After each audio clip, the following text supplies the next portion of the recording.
Happy 7th day of July. Hope everybody had an outstanding holiday. Those of you that get the holiday, I guess you guys that are outside of the U.S. maybe didn't.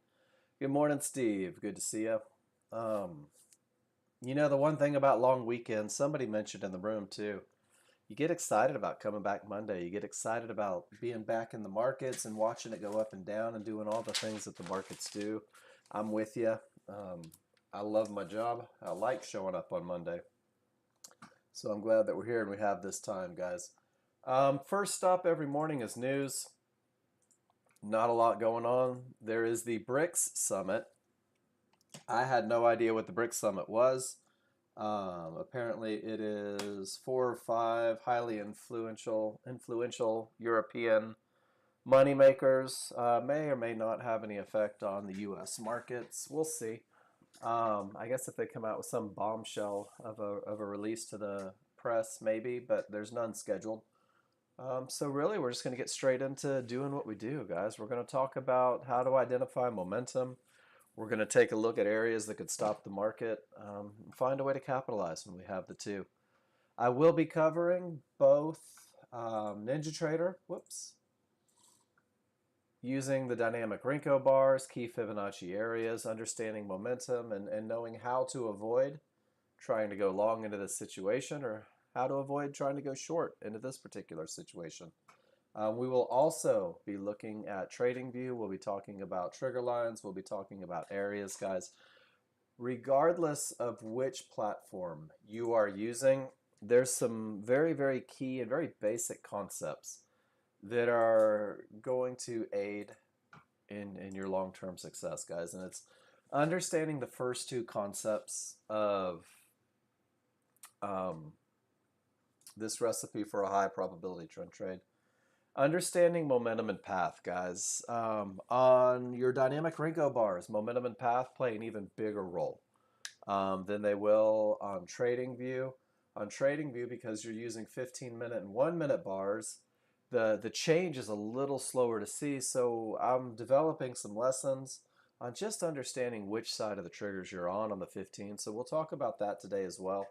I did a little bit of study over the weekend in between getting my tail whipped on the golf course and just hanging out, enjoying and resting. So this is actually the recipe for what we call a high probability trend trade. This is a trade that is designed and revolves around, for most of you, the NinjaTrader, the Nexgen Dynamic Renko Fibonacci. But the concepts are the same, guys.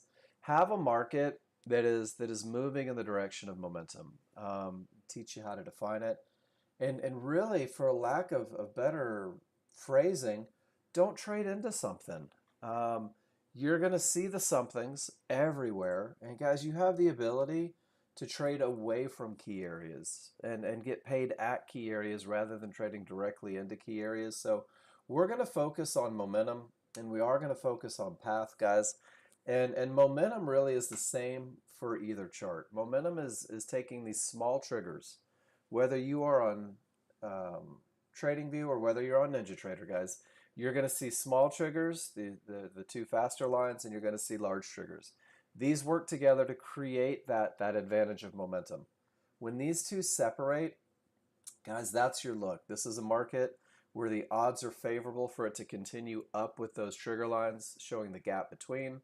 When you have them pointing down and there's space between, the odds are favorable for the market to continue down. And guys, it's the same thing on TradingView. When your smalls and large are separated and everything is going up, guys, the market is more likely to go up with it. And when those small and large are separated and everything is going down, then the market is more likely to go down with it. This is your advantage of momentum, guys. Momentum is an amazing advantage because it pushes the market in the direction of the trend. Momentum is what we look for to break key Fibonacci areas, guys, and momentum is even going to help cover some of the mistakes that we tend to make as new users. So whether we are on NinjaTrader, you can see that they're flat and one on top of the other. Absolutely no momentum. Let's see if crude oil is given a different look. There we go. Smalls below the large, space between. Guys, in this market is absolutely railing That is your look of momentum. That's a live market, 100%. There we go. Um, that's the first advantage, especially if you're on NinjaTrader, you should be looking for that separation, having that advantage in play. Clear path is going to be defined by the areas on a large chart, guys. Whether it is 1 minute, and we'll look at an example of that, or whether it is Rinko, we'll look at Rinko first. Every time you see a line on a large chart, whether it's 15-minute or 13.2, I want you to say to yourself, this could stop the market. This area of Fibonacci resistance could stop the market. This divergence high, which is just a magenta line that prints off a pivot, says there's a loss of momentum. This could stop the market. Divergence lows could stop the market. And guys, what you're looking for is an opportunity with momentum to trade away from something that is problematic and take that momentum up to the next area that could be problematic. Day trading, futures trading, guys, is not about being active 100% of the time. Futures trading is about waiting for advantages. And when you're trading away from areas, when you have momentum, find your opportunity, no matter what that opportunity is for you, whether it's just jumping in, whether it's a momentum trade, whether it is a high probability trend trade. The easiest trades you'll ever take are trading away from resistance to support or trading away from support to resistance. And that's what we're going to focus on today. The idea of having a market that's pushing with absolutely nothing in the way. Good morning, Lenny. Good to see you, bud. We're going to talk a lot about the Fibonacci rules and trigger line rules for when it's okay to trade. It's okay to trade when your rules are met. Guys, everybody in this room is going to have a different set of rules. If you are brand new, I'll give you rules. I'll give you something to follow and teach you how to read it. But the idea is that you can do the same thing repeatedly, that you're trading, whether it's a pattern, a specific set of advantages, but it should be proven to win more than it loses, guys. So go through. We're going to talk about momentum and path on everything that we do today. Everybody in the room can simulate. You can practice. It doesn't matter where you are in your journey. If you open up a chart, guys, I want you to get in the habit of taking pictures of your charts. If you open up your chart, take a picture of big charts, little charts. You could draw an arrow at this, and you could just say, is this strong triggers? Is this momentum? Take it, copy it, paste it in the room, and guys, I'll give you your answer. Every time you post in my room, you get a private session. It doesn't matter to me if it's about a trade, if it's about a look, if it's a question, maybe just about a chart read that you're having. Take advantage of having somebody live Monday through Friday, 15 hours every week, to give you the coaching that you need to read your indicators more effectively so that you can find your trades. Keep it simple as well. This is the other thing that I encourage you guys, and I'm going to drop a couple trading plans in the room. There is the TradingView trading plan. For you guys that are on that particular platform, it talks about what actually gives you the workspaces.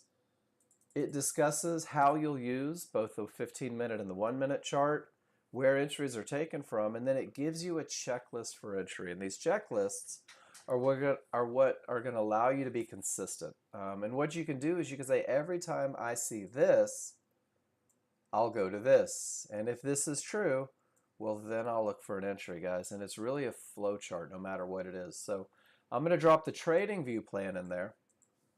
Look it over. We'll talk about it all day long. And then I'm also going to drop what's called the KISS plan. And the KISS plan is designed around NinjaTrader. Let me find it real quick. In the KISS plan, just like the TradingView plan, is just a way to help optimize your chances of success, giving you something to follow until you can create your own, giving you plans that you can prove win more than they lose until you have the ability to create your own plan. The fewer trades on your plan as a brand new user, the more likely you are to find success, guys. One thing that I found to be true over my last 6 years is that the more elements you put into a chart, the more charts you add, the more indicators you add, the more trades that are on that piece of paper, the more checklists you possess, the less likely you are to find success with the very basics. Get really good at one thing. Let that take you to the next thing. And remember, I'm trying to go through everything before we go and just watch live charts. You're not in charge. It's a hard lesson for a lot of us. All you alphas out there, you're not in charge. You never will be. Your 2 contracts, your 6 contracts, your 10 contracts have absolutely no bearing on what the market does. There's a large crowd. There's institutional traders. These are the people with billions of dollars in an account. And if they want the market to go up, guys, it's going to go up. We use our indicators to see that they want it to go up. We see that they're driving behind that move with momentum. And we can see that they have not reached one of those problematic areas. And guys, you are not the only people that know about those lines on the big chart. The people that control the market know exactly where they are as well, and they're likely to make decisions there, which is why we trade away from them or trade to them rather than into them. There are small crowds. This is what your entry chart is, guys. They create little ripples in the matrix, if you will. They create little pushes, little retracements. They are your immediate market action kind of gauge. On Renko bars, we'll use these to define entries for the high probability trend trade. We'll use it to see that we have the immediate momentum we need to go with the large chart. On your 15-minute charts and your 1-minute charts on TradingView, you're using the smaller, faster chart just as an entry chart to say, all right, this reached a whole bunch of areas. Let me see if my triggers are going to go the other way, or should I continue to trade with the immediate direction? And we'll talk more about this as the day goes on. We're going to do live chart reads all day long, but there's a simple path to getting to where you want to be ASAP, guys. Post in my room. Do not hold back. If you have a question, post it. If you have a picture that needs explanation, post it. If you're working on a management plan, post it. If you're working on a new trade entry, post it. Let's talk about it. My whole job is to teach you guys how to read indicators so that you can make good decisions. Until you get there, take advantage of having me here. We will go back to momentum and path on everything that we discuss in this room. Every time I open up a chart, we're going to talk about momentum and path. Every time we look at TradingView or we look at NinjaTrader, we're going to talk about where we are in relationship to the triggers. We're going to talk about the areas that could be problematic and whether it's just time to sit on our butts and do nothing, or if we have what we need to follow some rules. So when you have both momentum and path, guys, and you can define an entry area, you're in a high probability scenario. When each indicator on every chart agrees with the rules for the trade, guys, this is the best of the best. On that dynamic Renko chart, this is your high probability trend trade, taking momentum, path, and entry, creating a trend trade that you can prove has the potential to win up to 70 to 80% of the time, creating an edge every time you take that trade.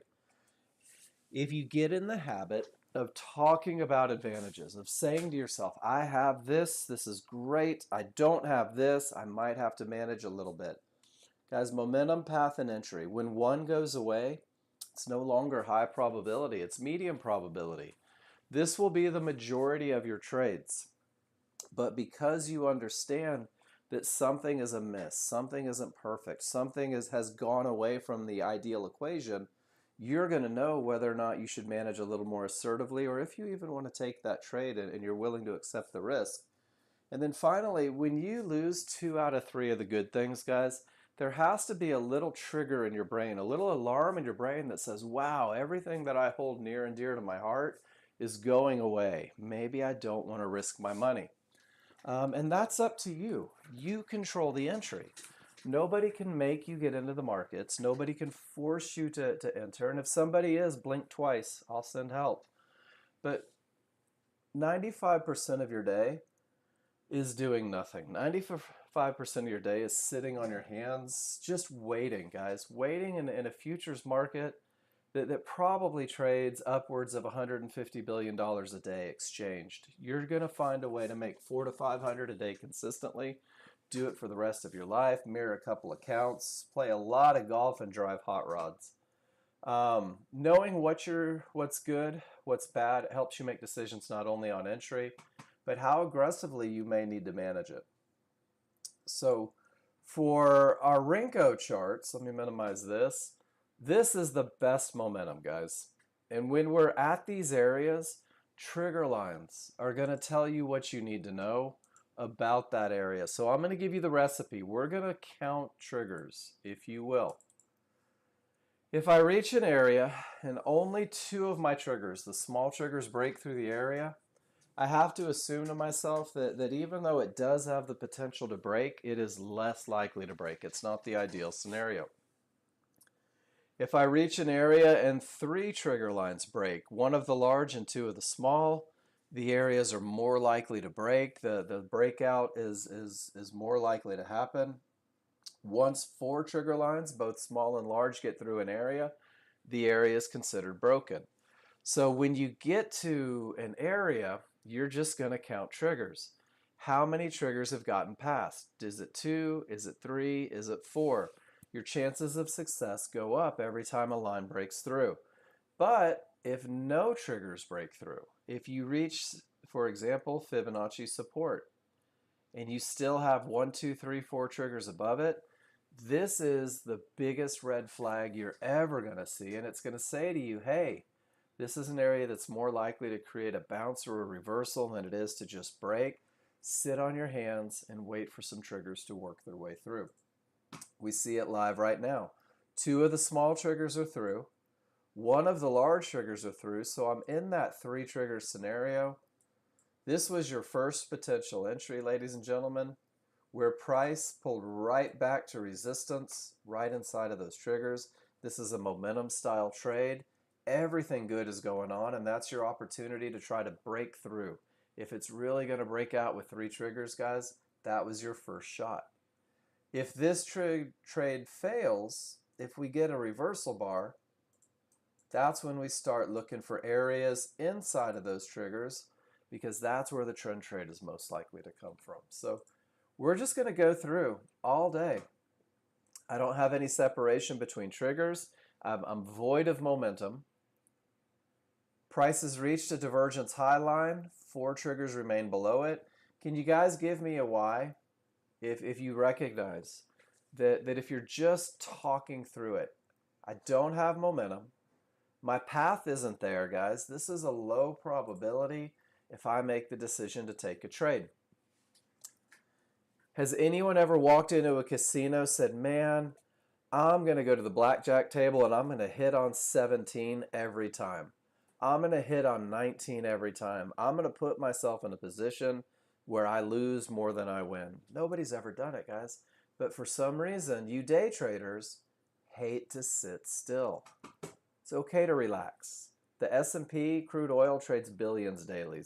It takes 400 to be a six-figure trader, guys. So post in the room. Post your charts. Post your questions. And guys, the second part is learn these looks. Learn what it looks like to have your trade met. Learn what it looks like to have your rules met. This is designed for the ninja trader, guys. This is identifying strong triggers, giving you that momentum that you need. It defines the clear path, termination conditions, making sure there's nothing in the way. It even defines that high probability trend trade entry. Gives you about 500 or so next-gen users using those advantages, finding opportunity. It's a great study guide for you. There's a place for you to put your pictures. You can't really see it. These are kind of small. But guys, that's the recipe for getting to where you want to be. Become a shutterbug. Take a lot of pictures. If you take 15 pictures a day and annotate them, this is what I see, this is what it means. By the end of the month, you're at about 300 pictures, guys. By the end of 3 months of study, you're close to 1,000 pictures. This is how you get to where you want to be, because all the market is patterns. All it is it's doing the same darn thing every day. There's ups, there's downs, and now with the Nexgen software, you know where the ups and downs are most likely to stop, and you know where they're most likely to break, and you know if you should sit on your hands, and you will know whether or not it's time to look for an entry. So take a lot of pictures and track your trades. As you go through and you take trades, take the time to annotate the charts, and let me show you exactly what I mean. Every time you take a trade, no matter what kind of trade you're taking. Identify momentum, identify whether or not you were trading into trouble, and identify your entry. Talk about where you did it, why you did it, where you exited, because what you're doing is, one, you're letting me know how you read your charts. And if there's a challenge, maybe you identified this as momentum, well, then we go right back to the basic lesson. Hey, let's talk about how we identify momentum. Let's make sure you understand that it requires a separation. So any chart reading mistakes you make will work towards correction. But what you're really doing, and this is the most important thing, guys, is you're making it repeatable. You're literally writing a recipe for repeating great trades. I took this trade because of momentum, because it had the potential to break, and I took it from an area inside of triggers. That recipe, strong triggers, no termination conditions, and a pullback to an area, guys, that's my recipe. That's the pattern that's been proven to win more than it loses. So now I know how to identify it in words, but I can also identify it visually. There's a connection between my eyes and my brain. This is how you develop a trading plan. It's the same thing. It's just a pattern. So take the time to annotate, and these will also identify the challenges that you may not have seen initially. So when you do annotate your charts, lean towards being truthful. Don't write down what you wanted to see. Talk about what you did see. All right. I think that is my whole spiel. Nope, I've got one more for you here. Trading view. Here's your trading view chart. So you guys that are doing that platform, here's the look of the 3 trades on the plan. Been taking a lot of pictures. Ideas on management and termination conditions, and then also trade tracking again, guys. Am I good with a chart read with the one you did? Oh, yeah, Russ, I don't care when you did it. Drop it in the room, man. If you drop it in the room, you get feedback. It doesn't matter to me if it was live, if it was sim, if it was last night, if it was last week. It's okay if it was market replay. Man, take advantage. That's what I'm here for. You guys are my job security. Your trade tracking sheets, guys, we'll talk about, you'll put that annotated picture in here. I like to talk about the advantages that I've seen, but it's this final section, guys. There's a section on both spreadsheets where you can put feedback from the classroom. This is going to help. This is going to pay dividends, guys, because what happens is when you write the feedback from classroom, what you're saying is, okay, this was my trade. This is what I saw and why I did it. And all you're doing is you're saying, this is what Mark said about it. This is what my coach told me. My coach told me, hey, this is the perfect trade. Drop that one in your trading plan. That's your look. That's the one you want to memorize and commit to. The feedback may also be, hey, you traded into one of those termination conditions. You traded directly into a line. And let's talk about how you can identify those lines, how you can say to yourself, hey, wait a minute. I've lost my advantage. I only had 0 triggers through. We're going to talk about how to fix it, guys, and you're going to wake up the next morning, and what you're going to be able to do is you're going to be able to study that feedback, and you're going to be able to ask yourself what worked and what didn't work and what felt easy and what was relaxed and what felt forced.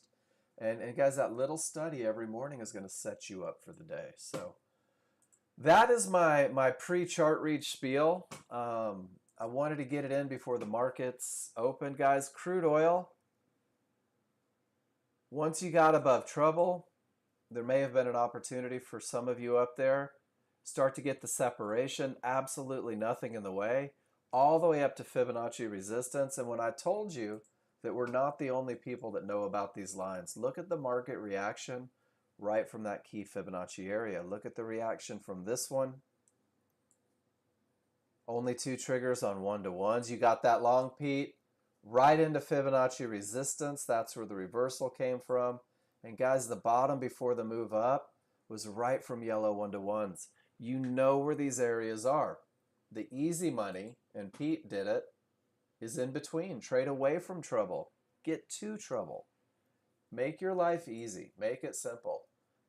And now with absolutely no triggers, it just means no more long trades. Sit on your hands, wait for the reaction. Does that make sense, everybody? Crude oil, all that momentum is still going down. You guys can say, I hope I find an entry. They might be trying to get to that line. Just doing chart reads. What do I see? What does it mean to me? How am I going to capitalize on it? So I'm going to scroll up to the top of the room and we're going to look at a couple charts. The first ones are TradingView, which I love. So I want to show you a little study, the study that I'm doing right now. I believe this is the picture, but not how I want it annotated. So when you're looking at TradingView, small triggers, large triggers. Guys, I want you to take into account every time you look at your 15-minute chart on TradingView, where is price? If price is left of the small triggers, this is the strong side. This is the easiest longs that you're ever going to take. Once the price bars start to get inside of the triggers, this is a transition. This is where you're going to manage. And once you get below the small triggers, this is the weak side of the triggers. And you're going to see this on every chart. But if you're using a 15-minute chart to kind of guide the way, let me drop this picture in the room. Knowing where you are in relation to those triggers is going to help you understand. Let's go back to TradingView real quick. I'm left of the small triggers. Ladies and gentlemen, this is going to be the easiest shorts that I ever take. The ones that I can sell that HVA line, the ones that I can sell the pullback to that zone, and I see where the next trouble is. So as long as I'm left of these smalls, guys, there's got to be this idea that the only trade I ever want to take is a short trade, that I don't want to try to fight this. And then when we get to the next area, we'll talk about it again. You can see it up here. We were left of the triggers to trouble, transitioned on trouble, and then once it rolled from trouble, guys, it has been nothing but down. So let the large chart lead the way, and that's one of the concepts that we're going to take into it as we go and look at you guys posting the TradingView charts as well. Just a reminder, I do click on them in the order that they are presented in the room. If I ever miss one of your trades, guys, please don't let me get away with it. It's never intentional. Just tell me, hey, Mark, we missed something. Let's go back to it. Andy got us going, and I love this. So shorted 3 entries, triggers roll, no areas in the way from the 15-minute. So Andy is on the strong side of the small triggers. Does everyone see it? I'm telling you right now, TradingView traders, this is going to make your life easy. Andy says from the strong side of down small triggers, I'm just going to use my 1 minute. And he's got that separation all the way down, and he jumps in and jumps out, and then he jumps back in and jumps out, and then he jumps back in and jumps out. And it's tiny little profits that he's taken, but what he's doing is he's saying, I'm in a good position here on the large chart for down, and I'm just going to take momentum style trades all the way down. And let's see what you sold. You sold a pullback to the mid band with strong triggers, and you got paid. There's 2.5 points. And then you sold a pullback to the mid band again with strong triggers, and you get paid again. And then you sell a pullback right to that, not sure what that one was, and you get paid again. And then you say, hey, look, I can see the trouble in the distance. Let me trade to it. Andy, this is awesome trading, man. Awesome trading. And then here it is again. Strong side of the triggers. You hadn't quite made it to trouble, so you just rode the momentum one more time down to trouble. Great trading, Andy. Does that make sense, everybody? Especially you guys that are working on TradingView. Where am I in relationship to those 15-minute triggers? It's going to set the tone, guys. It's going to let you know when the advantages are flying or when you need to be just a little bit patient. All right, the Pete Show. We've got 5 charts. For those of you that are new going, man, can he post 5 charts? Absolutely, he can post 5 charts. He can post 10 charts. He can post 20 charts. The people that post the most typically make the most. So Pete has a strong trending market. And the strong trending market means, Gene, you're going to hate this answer, brother. They're where the market shouldn't go. So it depends on where I get in. I find that using the 1 minute, I typically have less risk than on Renko. So I'll use the pivots that get me in. I'll use the areas that I'm trading from. Every trade's going to be just a little bit different. I'll see if we can find some examples throughout the day, and we'll go back to that spreadsheet as well and see if we can find some ideas on where stops go. Depending on the size of the minute bar that gets me in, though, I've had as little as like $80 risk on NASDAQ trades, which is virtually unheard of. But having that plan really kind of helps. So we'll go through it. We'll try and find a couple today. You'll hear me scream, Gene, we're looking at stops. So keep your speakers up. Guys, a strong trending market means that we've got 30 plus bars, no reversal bars. And all this says to us is, man, the market is flying. And the buyers are in control. And they're not showing any signs of slowing. You can assume in a strong trending market that your advantage of momentum is in place. He's got 4 triggers above trouble. So he's got momentum and path. And Pete's like, this is the good stuff. And he doesn't trade directly into trouble. He lets it sort itself out. And then when it pulls right back to that fib, everything says up. The momentum is there. His path is clear. Pete says, I'm going to buy that fib because with 4 triggers above it, this fib is more likely to hold than break. Rock star entry, and he rides it up to trouble. Pete, this is a beautiful trend trade right from support in a mid-band, relying on the large chart. Beautiful, beautiful, beautiful. You guys are going to say, how come I can't read it this fast? You will. Keep studying. All right, strong triggers up. Smalls are through. Everything is up. And 66.50, 66.50. Pete, you are on the good side of the triggers. You're on the strong side of the triggers. Are you starting to recognize that in your trades? That when you're left of those small triggers, life seems to be pretty easy? And you just say, I can't go short with this look. Sit on your hands, do absolutely nothing, and then turn it into the trend trade and ride it up. This is awesome. This is a great trade. With this look on the large chart, Pete doesn't get suckered into trying the shorts. Pete says, my only option is long. And you do it wonderfully, Pete. Nice job. Left side of the triggers. Telling you, trading view, guys, this is one of the greatest revelations that I've had in the trading on this. Oh, chili dog. Pete reached Fibonacci resistance here, and Pete noticed that when he hit it, it reversed the market completely. Guys, the decisions made by the people in charge were so impactful that 0 triggers got through that red Fibonacci area, and the market reversed and gave him odds favorable momentum. That's a strong top. That is like the best of the best, precursor to the next trade that you take short.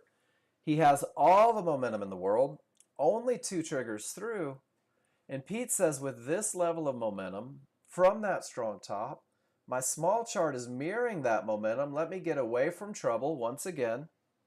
Not trading directly into Fibonacci, trading away from Fibonacci. Guys, that is 4 contracts. The first 3 make $100 each, and the last one makes $80. That is just about $400 in a matter of, looks like about 2 minutes. Once again, Pete, great trade, showing great patience, not trading into the areas and fighting the bounces, trading away from the areas with momentum. Dude, you're killing it, Pete. All right, let's see what we have here. Just a little base hit, large charts up, but into a red supply and demand zone in beneath the HVA line, out at the supply and demand zone. Cool. So Pete, I'm going to show you one of the trades in the Nexgen plan.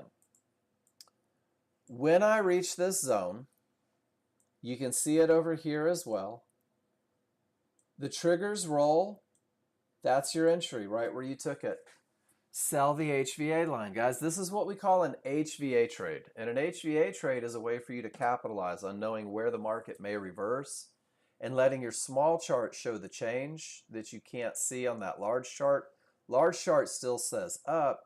Small chart is showing the change, guys. This is one of the trades in the plan, one of the trades on the spreadsheet. This is what we call an HVA trade. And there's a whole bunch of them right there for you to study. Here's one more that's going to go into that spreadsheet. The supply and demand zones will automatically draw with the indicator, Gene. Yes. So the recipe for this trade, guys, the checklist is 15-minute, hits a zone or an area. Smalls roll on the 1 minute. Sell the HVA line short. And then Gene, let's talk about stops. Let me see if I can make this a little bigger for you. I don't want to steal that link before I vandalize it. Whoops. And Pete, you're in the HVA Hall of Fame, by the way. Perfect. And guys, I love to steal your trade and give you credits. Love to give you credits. You're famous. So, Gene, check it out. This was the entry on the pullback to the HVA. And with all the triggers down, you could have sold at 66.96, 66.97. Does that make sense? My initial stop in a trade like this, because I believe that the market wiggles a little bit, I might have given it from 97, maybe 5 ticks, 6 ticks above the zone. Because if it gets back up here, I don't want to be in it anymore. Once that market creates the first down bar, Gene, I'm probably 3 or 4 ticks of risk on it until I hit my first target. Does that make sense? So with TradingView, the first thing I'll do is if I'm taking the trade, I'll kind of hide behind a zone. And once it goes in the direction, man, it's so little risk on these trades, which is kind of nice. And then you can see exactly where to get paid. Nicely done, Pete. And you'll see that changes. So on an HVA trade, it's usually pretty minimal. On a momentum trade, it's usually pretty minimal. On a trend trade, sometimes you may have just a little more risk because you're entering on the close of a bar on the correct side of the triggers, not so much at the area. Good stuff. And then, Gene, for the supply and demand, you do have to have the indicator. Do you have the chart prime indicator or a reasonable facsimile? If you do have the chart prime indicator, they'll just draw right up on there. Algo, I can find the picture of it. We'll just draw right on there. Okay, still on NinjaTrader 8. Yeah, it's a complete workspace, Gene. So when you download the workspaces from Nexgen, they'll have the triggers, they'll have the one-to-ones, it'll have divergences, it'll have outer bands and mid bands, and then you'll need to purchase either purchase. I use Chart Prime. This is your supply and demand zones, but there are. Let me go back to favorites. There are some free versions that are pretty good. Trying to decide whether or not to change, no worries. Gene, the one thing that I always say is if what you're doing is doing well, why would you change it, right? A lot of people are coming over because they want to be a part of the Nexgen funding company. And when John started Nexgen funding, he wanted a very stable platform, and that's what this is. It's a different way to look at it. It's the same ideas that Nexgen's been teaching for 30 years. If you get to an area and things roll, find a way to sell it. And if you get to a zone or an area and things roll, find a way to buy it. It's the same methodology, 30 years. It's just a little different presentation for some of you. But Nexgen was using minute charts before they ever had the dynamic Renko. So it's really not anything new. Price reaches these yellow 1-to-1s. I don't have momentum. Only one line gets through, and sure enough, look at how the market reacted. So it's all momentum and path every time. Good stuff. And then Pete, the first one is weakness directly into a fib. You get away with a little break even, make a couple ticks. No momentum. It is not, Paul. It is not. No momentum, no clear path. Pete still gets paid. And then Pete, the one time you don't wait for the fib to break, you get it above it, a little bit of a bounce, but you still ride it off the terminations and make a little money. Pete, can I give you my 2 cents on this one? And this is for all of you guys that want to take advantage. That's your look that makes it easier, Pete. Until those large triggers roll, every indicator is up, and short trades are going to be an absolute pain in your ass. Once those large triggers roll, it just gets easier. That's the patience piece in trading. It's easy to say, I think it's going to hold, I hope it's going to hold.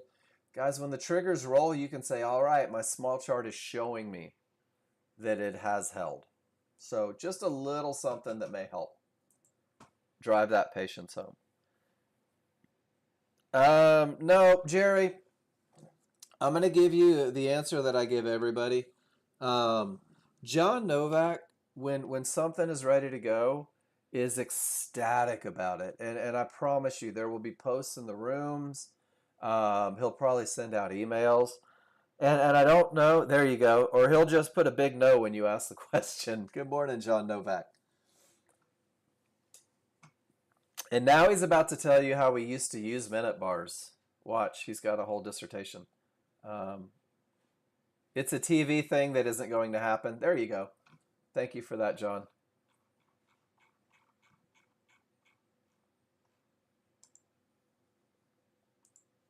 All right. Andy says, what is that white line? Guys, that is that's a VWAP is what that line is called. It's a volume weighted average price. There's a big technical definition that I printed in the room. Guys, the reality is it's another thing that could create a bounce. Respect it. I was talking with somebody yesterday about trading, using TradingView, using Nexgen. It's really a pretty solid plan, guys. Is if you're on the good side of the triggers, if you're above trouble, trade away from it. And Andy, you did it great. You took the first one and you get out, right? Strong side of the triggers, easy trade. And then you let it clear and you get back in. And you're just trading with momentum from the good side. And Andy, it's pretty effortless, isn't it? Guys, when you are on the strong side of those small triggers and your 1 minute chart confirms it, Andy, you are absolutely just crushing it. Bought in just above the HV area, rode it to glory. Nicely done, Andy. Nicely done.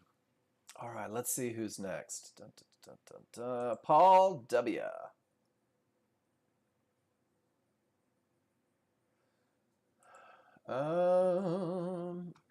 No strong top or bottom, no odds favorable momentum, no entry areas, no clear paths, no advantage for my plan. I love this. Don't even need all those other charts on this picture. Let me show you guys something cool. If I take Paul's picture and I put those 3 items on there, what creates the easy trade? What creates the perfect trade? Paul said, well, I don't have momentum, and I don't have a clear path, and I can't find an entry area. And Paul just said, guess I'm not going to look for a trade. My rules are not met. And you can see that he addressed each of the items, decided that this wasn't worth risking his money on, and did absolutely nothing. Paul, I love these pictures. This is the I'm not going to waste money without advantages. I'm not going to risk it without having what I need. Paul's in control of the entry. Great job, Paul. All right, Russ. You ready? Let's see what you're doing, my friend. Make it a little easier. All the momentum. NASDAQ Sunday night, first full week complete trading sim. Nice. All right, so momentum both charts. I'm going to back it up a little over here. And you recognize it was directly into a termination condition, and it just didn't work out. Russ, can I ask you, are you looking for that momentum type trade where you just jump in?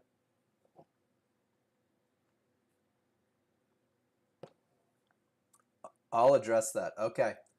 So on that trade, that particular trade, I'm assuming you're looking for that chili dog trade that you see people taking in the room. Am I right in that one?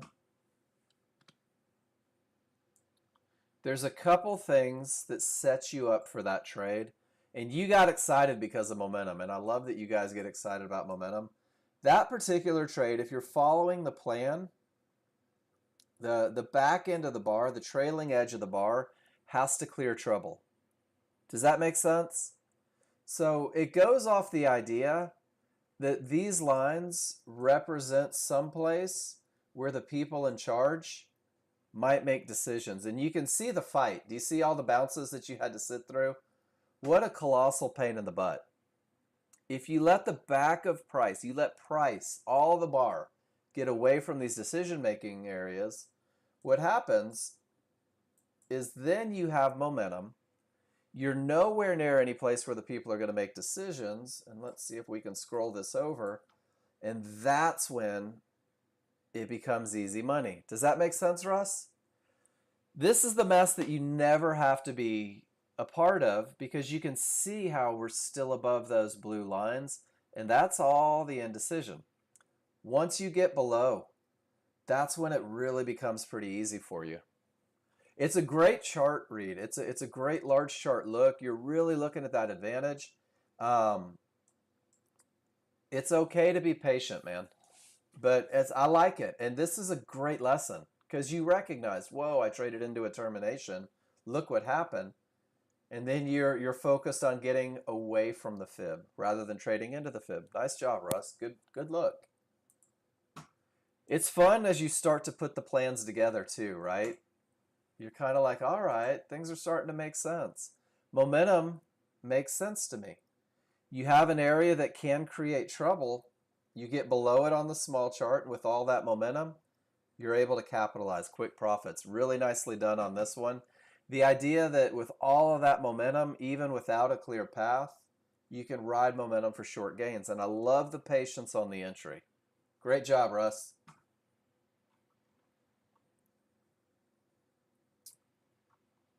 Taking those basic concepts and turning them into something special. So, Paul, are you with me in here, brother? Let's talk about it. You're liking Pete showed us different, right? So we're going to do a couple things on this chart.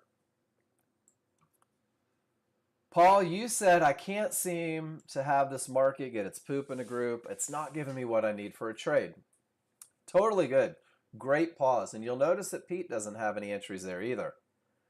Pete goes on the idea that, okay, when we get above all the trouble and my small chart is showing me that momentum that's so easy to identify, I'll just jump in and try to ride that momentum. And that's exactly what Russ just did as well. And Paul, if this isn't a part of your plan, this just wasn't your money. But this look with odds favorable momentum, with those strong triggers on the small chart, clearing trouble on the large chart with it showing momentum as well, this is what you guys are using to fill the gaps in between those trend trades. And Pete, nice job on that one. Because once we get above the trouble, there's just nothing to suggest that the market's going to stop. And Pete recognizes it. Great trade. And then he did the same thing on TradingView. Strong side of the triggers, odds favorable momentum. Pete just jumps in and just rides it. Great job, Pete. Railing up away from the zone. And then Pete, there was your HVA trade again. Pete took the second half of the run, but for those of you on TradingView, right here, you can say price reaches zone, and notice that we're above the triggers, not below the triggers, makes it even better. There's your pullback to the HVA, and guys, it never stops. So just because you don't catch the entry here doesn't mean that there is an opportunity. And then Pete, just on that same token, with strong triggers, there's your break above and pull back to the HVA. That's a momentum style trade. 2 opportunities, nothing wrong with yours. Great job, Pete. The idea is that you learn your rules, right? What does it look like when my rules are met? What does it look like when that checklist is true? And then what happens is you find that you don't miss a lot of trades. You're just looking for it. All right, Sid.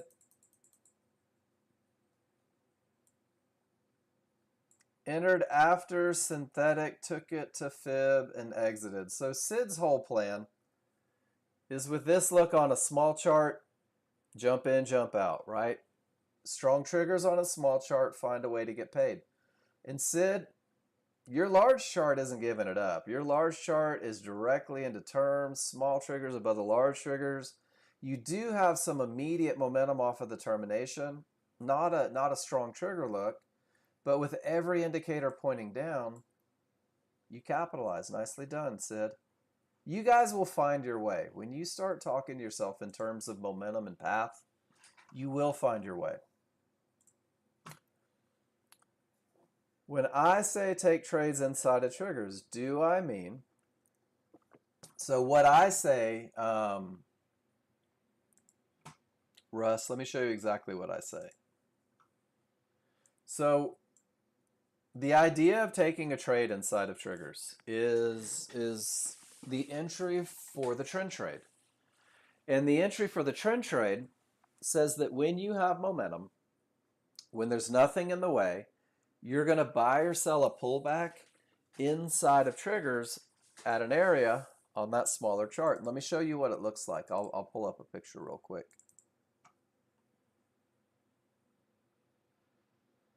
So we'll just use this one. This is a great example. So Russ, when the large chart says, all right, it's time to look for an entry, when I have that momentum, when the path is clear, I've got room to my targets, what this small chart does for you is it refines all of the price action inside of this one bar. And inside of this one bar, it's trading all the way up here at 95. You can see a reversal bar on the small chart. And this reversal bar, for you jump-in traders, that's your loss of momentum. That's a great exit condition. When the large chart looks like this reversal bar is that fight from the small crowd. You can define where that pullback is most likely to go by using these trigger lines. Price returns to large triggers all day long. And then when you have areas inside of those triggers, these areas are where the market is most likely to bounce and continue with the direction of the trend. So rule number 3, Russ, says buy a pullback at an area inside of triggers. But the part that you have to remember, when large chart rules are met, momentum and path. So with momentum and path, it pulls back to the areas, and that's where the bounce is most likely to happen. When we look at the chart that you posted, and let's just look at it real quick. I don't have momentum because my smalls are above the large. I don't have a clear path because price reached an area, 1, 2, 3, 4 triggers above it. So even though I have an entry, you could say, hey, look, there's an area inside of triggers. Check this out. Let's go back to this picture. I don't have momentum. I don't have path. I can say, yeah, that's a defined entry, but I've only got one of three of my advantages. Most people will choose not to take this trade because the large chart's not giving any indication that it wants to go down anymore. Does that make sense? And then what happened? Boom. Upsville, population U, Russ. So pretty cool, right? All you have to do, every time you look at a chart, let me get rid of all of these. Every time you look at a chart, just start running through this.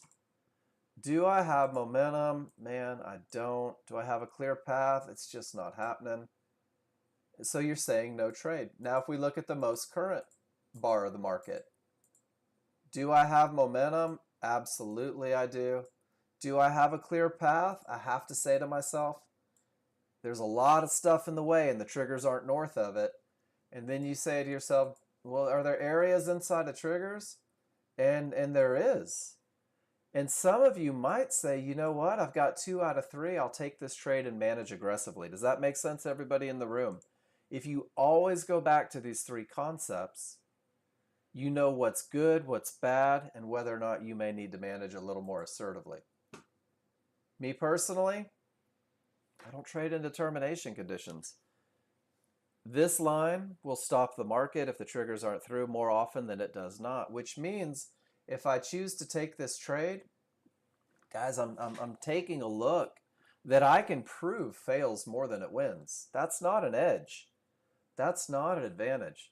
And you'll literally start doing this. Literally, it's fun to say it like that. This is the S&P since about midnight. And I want you guys to just see something.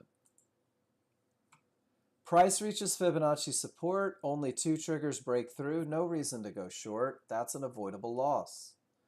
Price reaches the area, the mid band. Only 2 triggers through. Large triggers don't follow. Another avoidable loss. Avoidable loss. Avoidable loss. Weak triggers, not strong triggers. Only 3 of the 4, but without that momentum, no reason to go long. Sure enough, not going short, all the triggers above. Weak triggers. There's one. Man, that's probably a loser I would have been willing to take. Odds favorable, momentum, all the triggers through. Beautiful look. And then they go right back into indecision. No triggers through, no triggers through, no triggers through. Do you guys see what I did there? I didn't take a trade. What I did is I just backed up and looked at a live market and said, man, let me see. How often do these areas just break? How often do they just hold? Does the market really turn and stop right at these lines? Darn tootin' it does. Those are what we call avoidable losses when you choose to trade into those areas. Good stuff. Great question, Russ. Because it reminds us that it's the large chart advantages that set us up to look for entries. Steve Diego, all the momentum. You take the momentum style entry and you get paid. Nicely done. Momentum and nothing in the way. Steve jumps in, gets paid, jumps out. Nicely done, Steve. Momentum and path, once again. Pete, just curious how to reconcile this. These are the large charts, TV, and Ninja Trader TV says up, triggers railing away from zone, Ninja Trader says down. What are my thoughts? My thoughts, Pete, are that you're looking at a 15-minute bar and you're looking at a 26-tick Renko bar. This is based on ticks. This is based on time. There's nothing to reconcile. Your large chart says no more longs, right? So let's go back to the trading view chart. Your trading view chart, Pete, says price reached a zone. You're also on the inside of the small triggers, not on the strong side of the small triggers. You're outside of the outer bands. You do have momentum up. Your 15-minute says if you take a long, be aggressive with your management. Your Renko chart says, hey, check it out. No reason to try that long. You're directly into an area. So you can use the two and you can say they don't agree. You hit an area here, it's 60. It's the same one that you hit. What is that, 67? See that big tail, Pete? Are you with me on this? They tried and failed. They tried and failed. See the tails here? 1, 2, 3, 4 tails. They tried and failed 4 times. Then you get to the good side of the triggers, and it's pretty easy down. Tail, tail. They try. You get to the wrong side of the triggers, and it becomes easy up. So what you're looking at right now is strong triggers up that you've already reached a zone, and you're waiting for the reaction on TradingView is what you're doing. Your Renko bar said, I've got a fib to the tick. Pete, you've been with Renko long enough. You could say, even though this is exciting for a long, maybe I choose not to take it because of Fibonacci. So you can put them together. You can take your red flags here and say, I'll be more cautious there. Ninja Trader 1, I'm telling you guys, fibs are good. But the challenge, Pete, is TradingView is a slow chart. I mean, there it is on Ninja Trader, right? If you go to TradingView, these are 15-minute bars. But you can see right at that termination condition, I'm on the weak side of the triggers. So they do correlate. They definitely correlate. I need to reload my chart. I don't have my zones on here. We'll see if those come back up. That's a great question, because there will be times where they will contradict, right? So go through your checklist. What does your checklist say about it? And there we go. Just a little 7-tick base hit. Location of triggers is super important. There's your zone. There's your weak side. And then, Pete, look, your smaller, faster chart says, all right, the trend trade is less likely to work. With all the triggers below the zone here, weak side here, having hit there, you find a way to capitalize down to the next zone. Nicely done, man. It's a great chart read.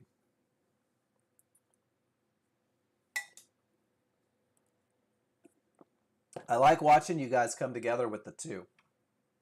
Don't try to make TradingView be Renko. Don't try to make Renko be TradingView.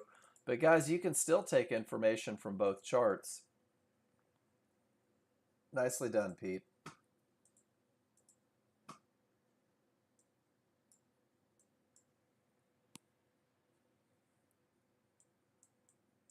Weak side of the triggers, top of the outer band. So this says if you go short, make sure it agrees. Nothing agrees, right? If you go long, make sure you manage aggressively. No reason to go long directly into zones. Big holding pattern right here. Big holding pattern.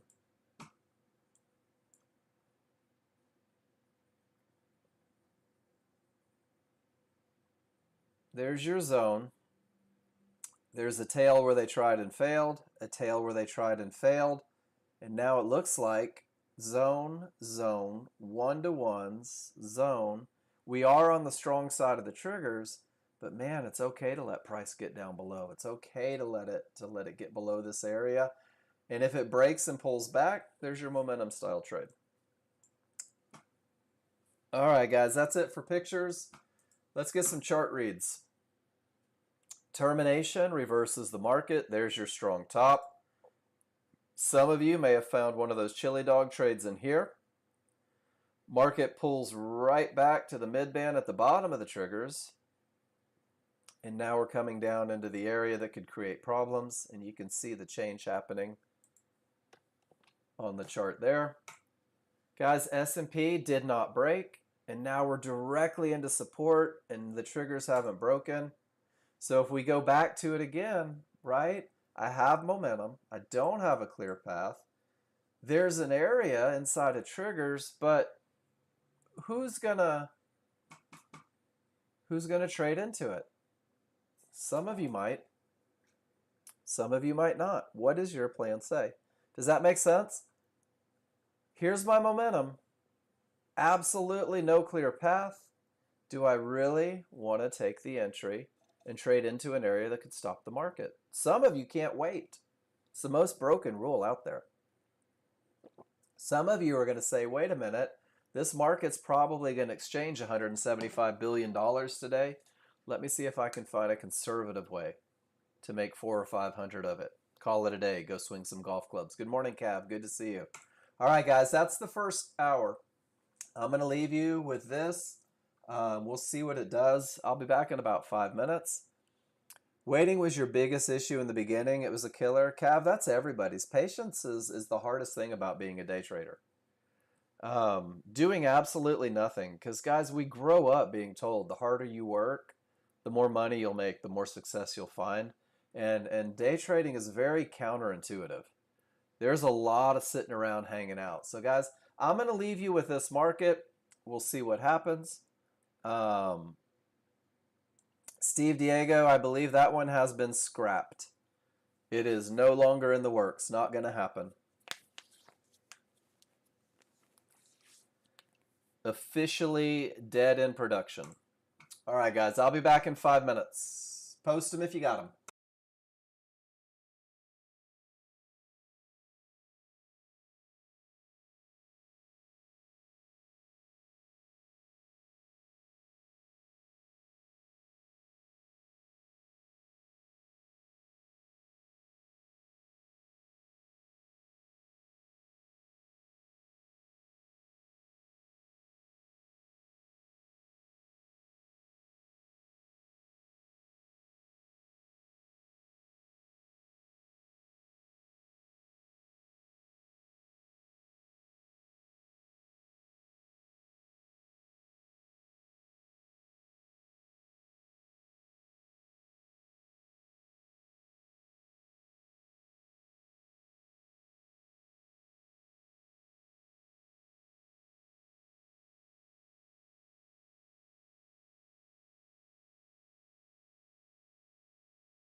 Um,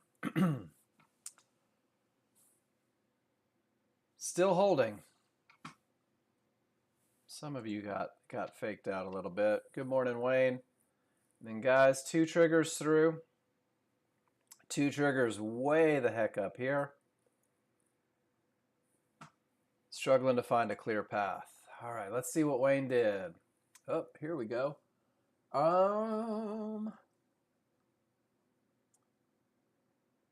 So white bar, quick 150.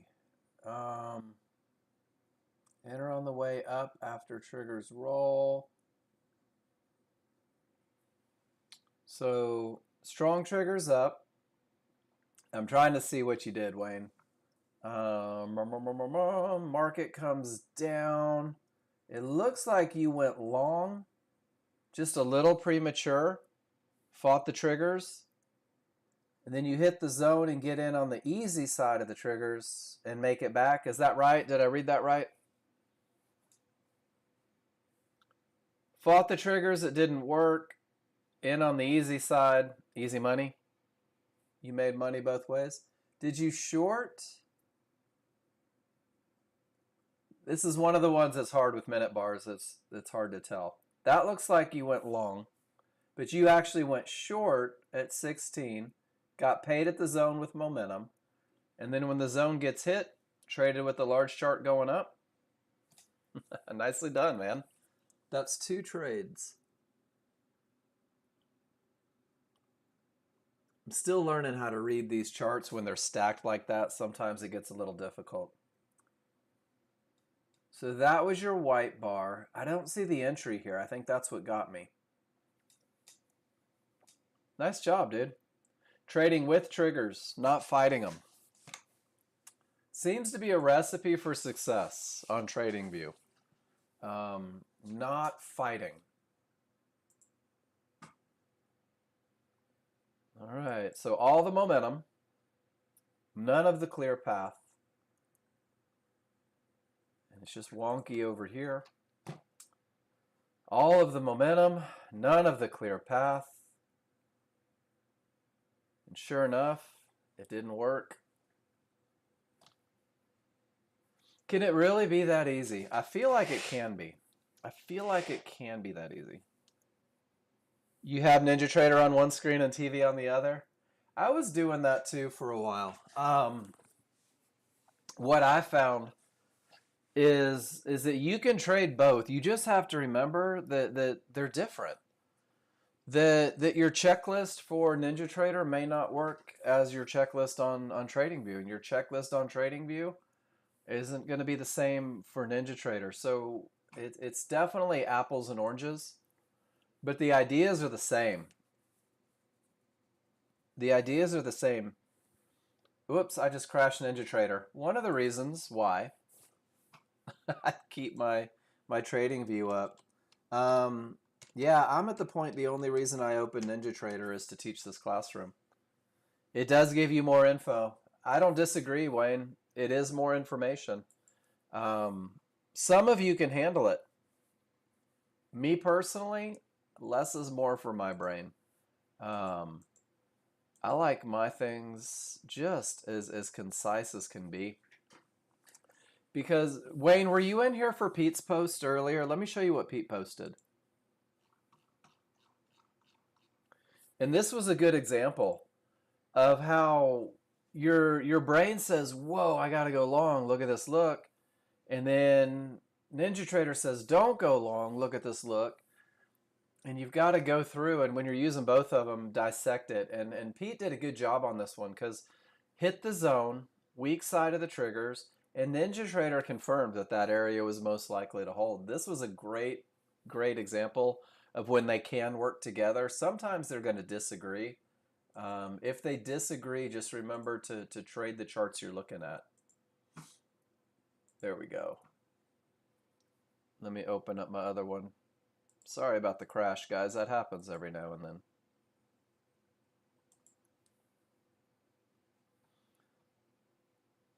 John, it's really been 2 weeks since you've run NinjaTrader? Or sit on your hands until they both agree, Pete? I guess that's an option too. Um, I've gotten to where if I'm trading, I'm playing on Trading View. If I'm teaching, I continue to teach on NinjaTrader for you guys that are in here that still need the feedback. And that's what I was doing. I was trying to keep them independent of one another. I was trying to have my Trading View plan, my NinjaTrader plan. I find that the targets are a little bit bigger, and I find that the risk sometimes with the minute bars. No, NT's probably going to be around forever, Russ. So NinjaTrader has its inherent challenges through crashing. We just witnessed it. A little instability when they came up with 8 and away from 7. Um, Trading View is a super solid, stable platform, and one of the reasons that the Next Gen Pro Trader funding is going towards Trading View. Your funded futures is a good prop firm for NT8. There you go. So Gary says my prop firm needs me on NinjaTrader 8. I'm going to use NinjaTrader 8, and they were bought by Kraken. They were. It's just different, but when you want, John wanted the stability of TradingView for the funding company, and John says he's sure Kraken will spend the time to solve the crashing issues. I hope so. Eventually, and there we go, guys. More avoidable losses if you tried the short, and this one's trying to do the break. They get caught in a range, and now they're trying. They are trying. We'll see what they do. If it takes momentum, it takes path. Guys, I've got 2 or 3 triggers through. I'm losing momentum on this smaller, faster chart. I recognize that through divergence. I do have an area inside of triggers. This is where a lot of you are going to be making decisions. Do I take a shot? I don't know, Pete. Click on the link. Doesn't look like it. Working on the stupid thing, says John.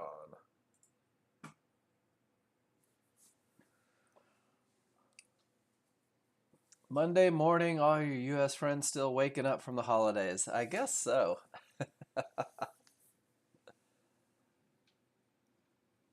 The certificate was updated for 2 years in May. Not sure why it went out. Too many trouble spots. Not enough momentum, Andy says. Yeah. It's pretty cool that you can look at a chart and say, hey, you know what? I don't want to go short into this area. My Trading View friends, when you get to a zone or an area, one of the things minute charts do, you see where they tried and failed? That's what produces that tail. Tried and failed, tried and failed, tried and failed. Guys, that is 4 hits on the same zone that the market hasn't been able to push down through. Can you guys give me a why? Trading View people, did you see this? This is one of those things that's going to help out. And now we're starting to get inside that transition phase, right? So we're kind of saying to ourselves, my triggers aren't through, price can't break through. What does the 1 minute say at this area? The 1 minute says, check it out. We're starting to roll. Your small triggers are going up. Your large triggers are going up. No triggers through. No body of the bar through. And there's that HVA. Reach a zone. Triggers roll. Small and large. Looks like we're putting in a bottom. One of the things that I'm noticing, John, and this is my ongoing study, is that no triggers through the zone. And let me show you what I'm looking at here. That's the first time I get no triggers through the zone. But when I pull all the way back up to a mid band and I'm still on the good side of the triggers, very often you can take that momentum, you can take that good side of the triggers and return to the second test of the zone. And that's exactly what happens here. Is a little different thought process. And I'm still working on how to teach it, how to say it so that it's the easiest to understand. But you can see the triggers weakening. You can see that they can't break the zone, and you can see the change on the smaller, faster chart. And all of it just lends to itself. No shorts yet. Don't do it. It's not worth it. Why bother? You don't have the advantages you need.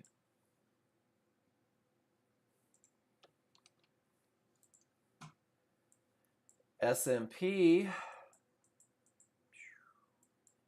I'm on the good side of the triggers.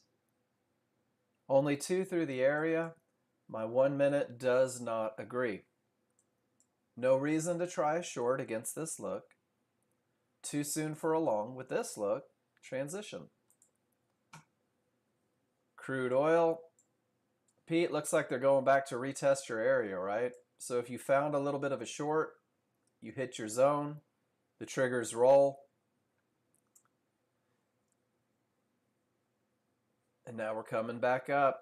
And now we're back on the good side of the triggers. And odds favorable momentum and coming in trying to do that retest.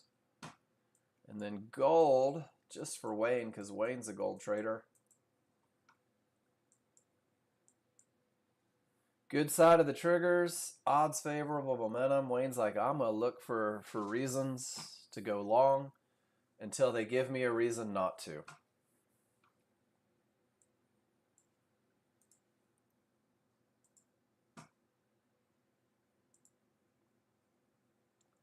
Pretty outstanding that you guys know where these areas are. All right. What would you guys like to talk about? We've done our reads on every market, on every chart that I have. We've gone through the pictures that you posted. For you guys transitioning to TradingView, let's do this. TV indicators, I'm trying to change this. I'm trying to grow this a little bit.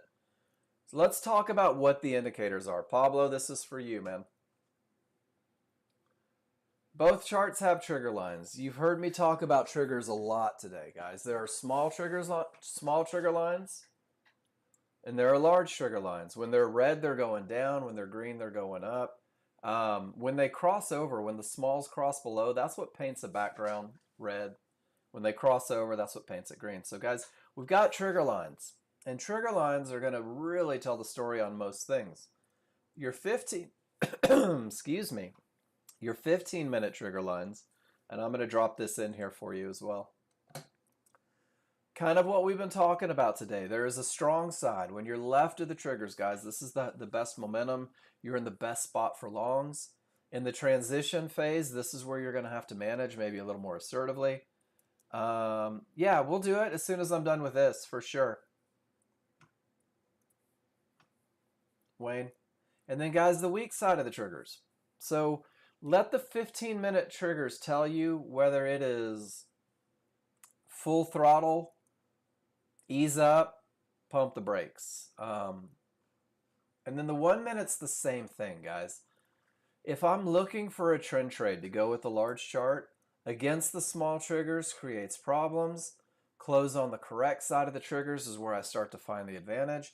Man, when those small triggers roll, that's when the market starts back up. So you can use these on the smaller chart to time entries. So the large chart lets you know what the overall is.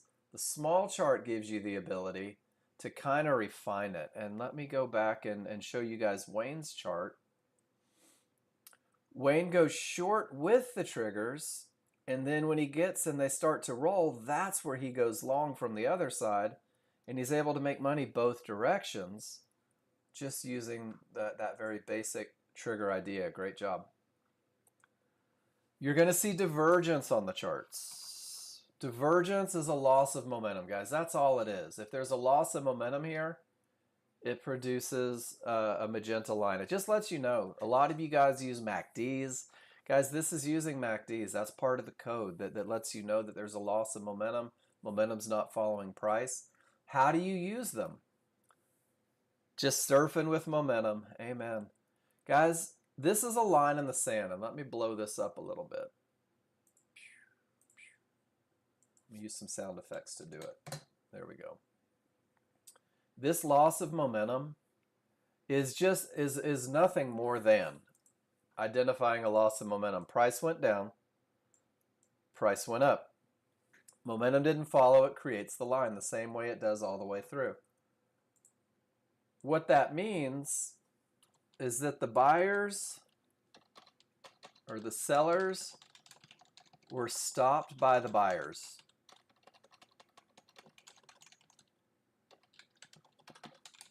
If the sellers try again, Nexgen users have an absolute, perfect, exact, to the number line in the sand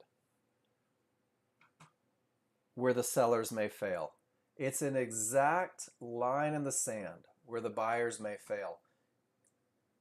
So we're using these divergence highs and lows as areas to trade to, great place to take profits, an area to trade from when you get to the right side of those triggers, using them as a zone or an area. One-to-ones are the exact same things. These are 100% Fibonacci alternates. They are great areas to trade to. They can stop the market. They are wonderful areas to trade from. Trade to, get paid. No reason to trade through that untradeable bounce, guys. So everything outside of triggers is something to trade to, something to trade away from. Mid-bands in an uptrend can create a bounce up, and a downtrend can create a bounce down. Outer bands are points of exhaustion, great places to take profits. And then the zones. Some of you have Chart Prime, which is awesome. Some of you guys have Algo Alpha. Guys, zones are the same thing. You either trade to them or you trade from them. And this is where language pays dividend, guys. To trade to a zone, to an area, to a one-to-one, to a divergence high, means that you have room from your entry to get back to that area with the advantages. Trading into an area means that you're at that area, and there's just no reason to take a trade directly into it because it could create a bounce. All of these are on the chart. So when you go through and you talk about, I'm on the weak side of the triggers. No more short trades are going to be easy. I reached a zone. Short trades aren't going to be easy. It changes your thinking to looking for opportunities to go long. It changes your thinking to say, okay, I'm coming from a zone. I've got room to this zone, and now we're kind of at it. We're on the good side of the triggers. No triggers through yet. But if I can find an opportunity over here, I'll find that opportunity. So trigger lines are going to let you know whether you should be looking up or down. Trigger lines are going to let you know whether you should pause for a second before you take a trade. Zones and areas are going to help call turning points and help with larger targets. Does that make sense? Pablo, does that make sense?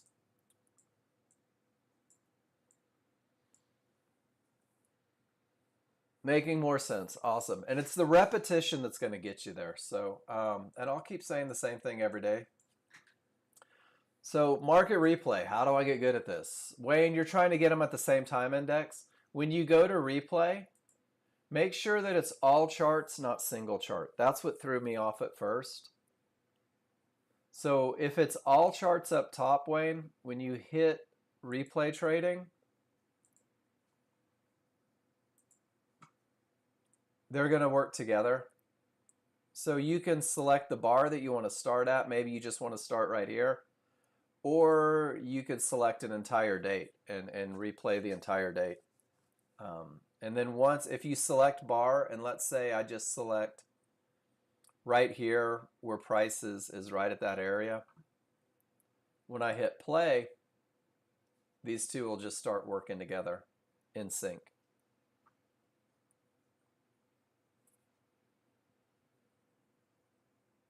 There's your HVA. Do we buy it? We can.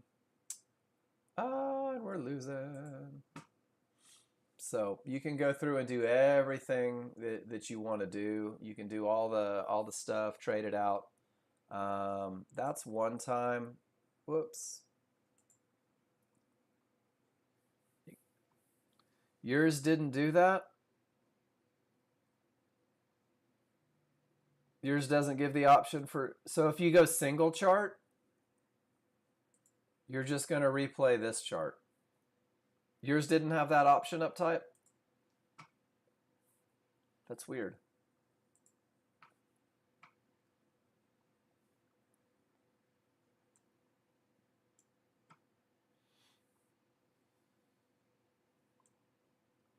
Yep. So all charts so that you can watch them move in sync.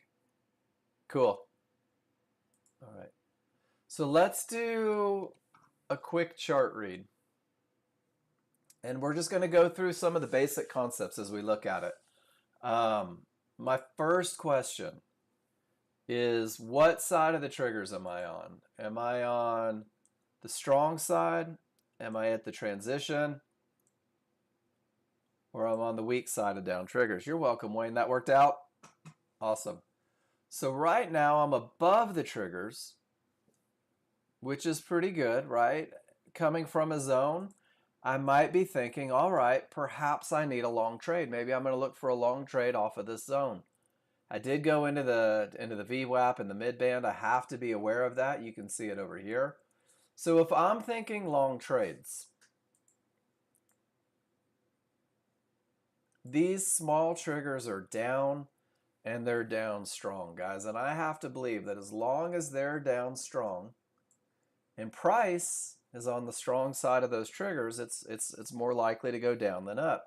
So my thinking turns into, if I want to try a long from the zone, from the good side of the triggers, I need to be on the right side of these triggers here. I need to find an opportunity that revolves around not fighting these triggers. And sure enough, it's just continuing down. Pretty cool, right? So some of you are like, I'm going to take a trend trade. Small trigger said don't. Some of you said, well, I'm going to buy the top of that zone. Small trigger said don't. So this is your general. This is your refinement. All of the areas, none of the triggers are through. That's a tough long to take. The 1 minute kept you from believing that you deserved a trend trade coming from a zone. Takes just a little bit of time. Below the areas, good side of the triggers. No reason to take the long. A lot of you were looking for the short from the HVA. There's that darn zone. All the triggers are below. If you were looking for the long, does everybody see how the small chart is telling you pump the brakes? Hold on, maybe not yet. Do you see the change coming from the zone? None of the triggers are through. Bodies of the bar can't break. Odds favorable, momentum to the downside. So we go through the process each and every time. What do I see here? How does this line up with it? Does that make sense, guys, going through TradingView? And it takes a little bit because we're used to seeing Renko charts, right? We're used to seeing immediate feedback. TradingView takes just a little more patience. It's a little bit longer.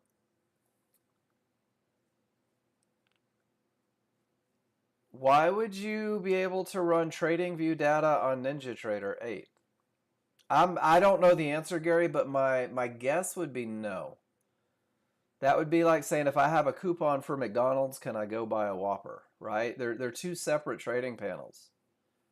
Now, you could run Tradeovate data on either. There's an opportunity to run different types of data,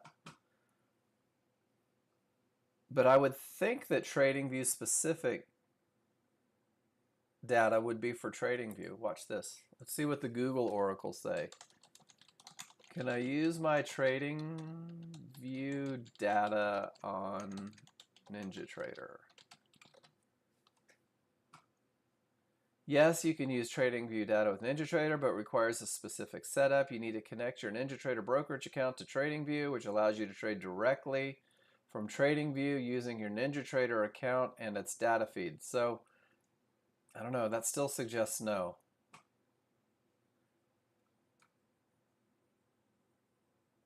But there's a difference, Gary, between your prop firm, which is going to keep you on a specific platform, and just having data. So if I come back here, I mean, these are all the potentials, right? I haven't tried to connect my live NinjaTrader account to TradingView before. Maybe I'll try that this afternoon and see what happens. But I don't think that I can run my NinjaTrader 8 prop firm. I know. I've been bombarded on every social media and email talking about it from both sides. So if you have a Top Step funded account, you're going to have to figure out what Top Step is doing. And if I'm not mistaken, John Novak can correct me if I'm wrong. On their Top Step X, you cannot install your Nexgen indicators. I believe John tried and failed.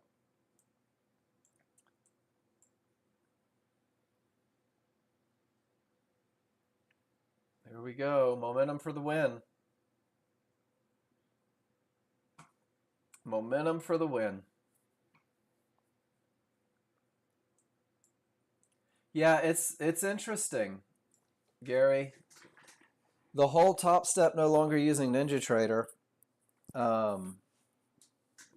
There's a reason, right?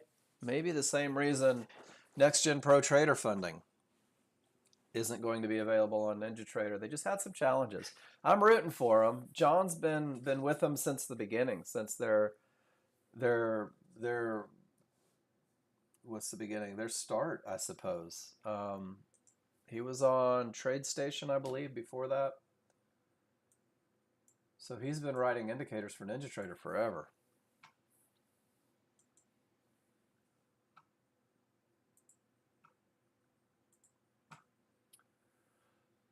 All the momentum.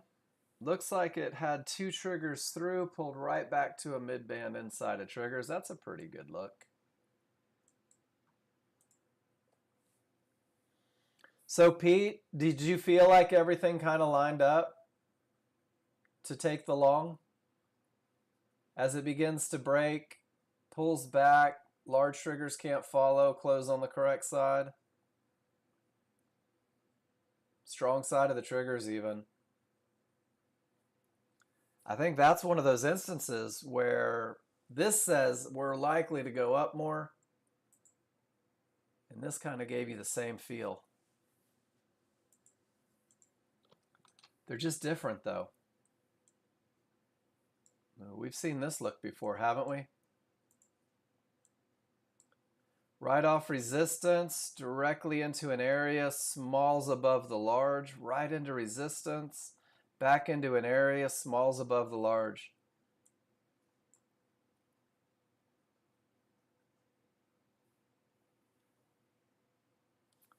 Are the yes, Jen, absolutely.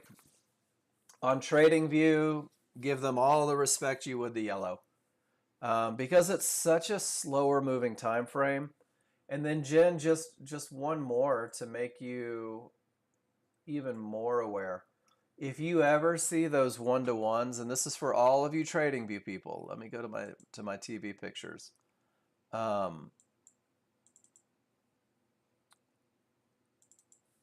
If you ever see 1-to-1s in a zone, 15 or 1 minute, that's the kiss of death. I will take profits a tick or two below that every time. Those are powerful. When you supply or when you put those 1-to-1s inside of a supply and demand zone, it's crazy how often they stop the market. See if we have any examples of that. Well, those 1-to-1s were there. That's where it stopped. 1-to-1s, there's your bounce. Not a whole lot of exacts. There's some 1-to-1s right at the zone. Worked out nice. So I keep my eyes open for that.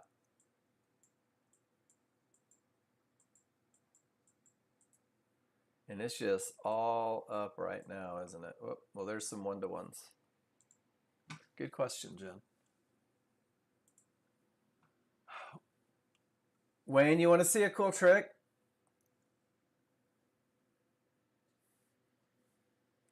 This looks like it's up. I can't tell because it's behind everything. You wait for the close on the correct side of the triggers and making money. It's a beautiful trend trade, Wayne. Let me show you this trick that I learned. You might like it. You might not. I don't know.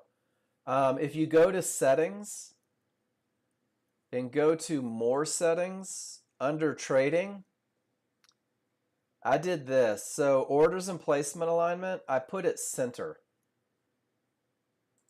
And what that did for me, let me make sure I'm in paper trading, is now when I enter the market, these are over here.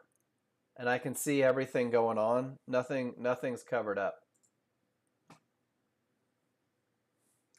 I thought that was like a great trick because I was doing all of this. I was pulling my charts way back and trying to do it. And now I can just leave them where they are. You can also have it on the left too. Like that's an option too. I just thought that was a pretty cool little trick. So instead of center, you could go left and apply to all.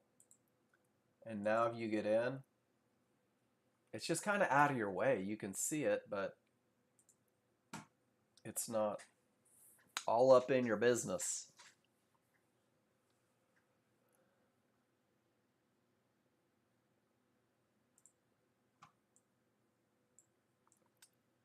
All right, so this is crude oil, and this is a 15-minute chart. I built this for a lesson today. If I click on my indicators and I just put trigger lines on it, you can kind of go back without all the noise. And that was one of the things that some people were having challenges. Like, Mark, there's a lot of noise. Strong side of the triggers, and the market goes up. Transition, it goes sideways, and it rides along those triggers. And then when it gets below them to the weak side, there's your retracement. Get back above it, there's your opening spike. And as long as you're above it, it's good. You get to the weak side, have to manage maybe a little more assertively, but it does go up with strong triggers. Gets to the weak side again and goes sideways. They roll. Tough transition. When it gets back above them, life gets easier. And guys, you see this a lot. Strong is good, transition, and then it rolls. Easy shorts for the most part. I don't know what's happening on a 1 minute. You get back above them, makes it a little easier. When they're rolling, going down, and you see this over and over. And currently, price is on the weak side of the triggers. What is this, crude oil? Right at, I think I've got different, 93.12. That is not the right contract.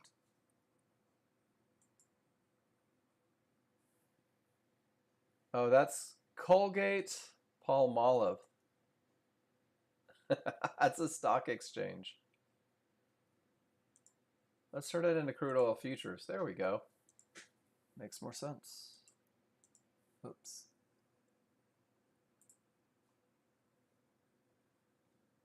Got out at the HVA line.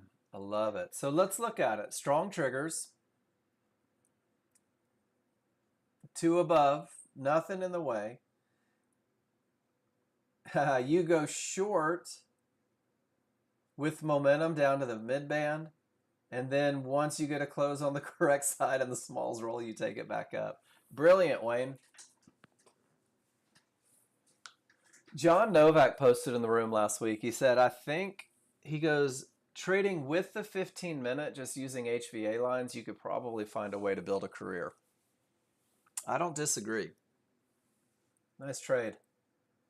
And what a great target. Right at the point where all the sellers said, hey, this is where we want to go down. Nicely done, Wayne.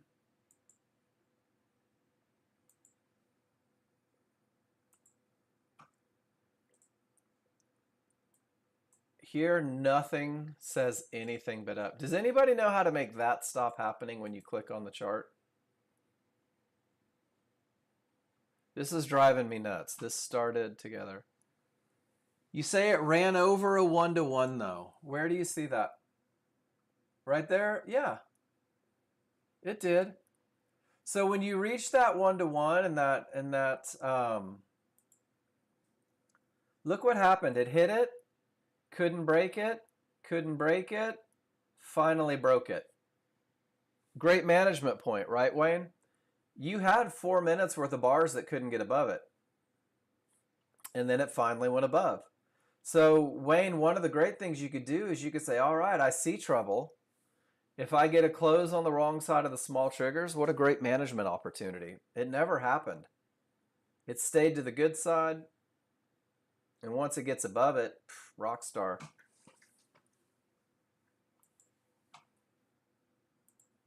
All right, guys, warm fuzzies for anybody. Actually, this chart's not doing it anymore. All right, it's just that. Nope, there it is. Does anyone know how to make that not happen? It's aggravating me.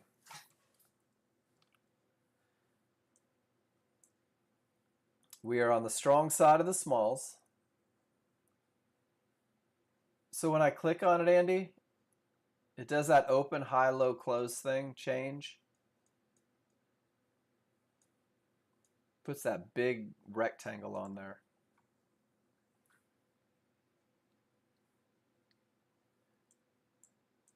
Do you see that box that's moving left and right?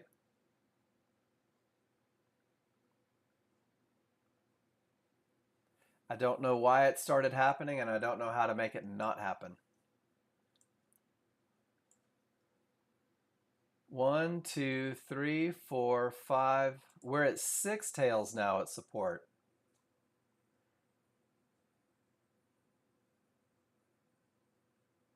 And your triggers rolled once again.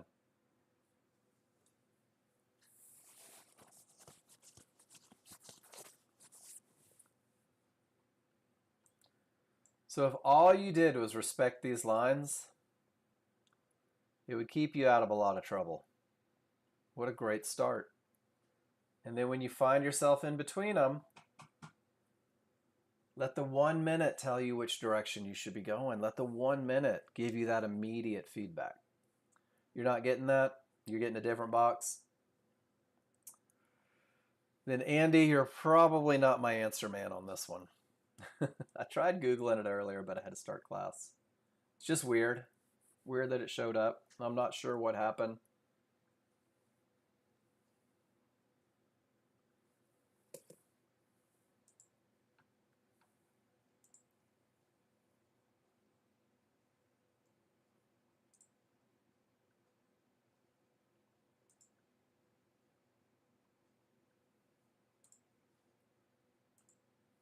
Hey, Miss Linda. Let's see what Miss Linda's doing. Linda, have you been around a while? I haven't seen anybody with the MACDs down here in a little bit. Yeah, you do. You got my ABCs. Odds favorable momentum. Potential to break. I'm not sure why your stops are where they are, but they kept you safe for the continuation down. And then Miss Linda, did the fact that the MACDs were below your zero line and not above, did that have anything to do with your hold?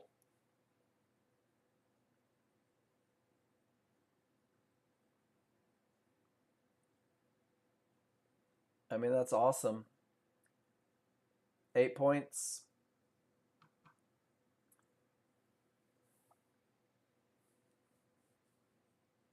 You just took it to the 1-to-1s? Okay. From 26. I guess you have to define what is appropriate risk, right? So that's only 4 points, which is only $80, which isn't a lot at all on a 13-2. It's a great looking entry. Can I give you my 2 cents on something that may be helpful?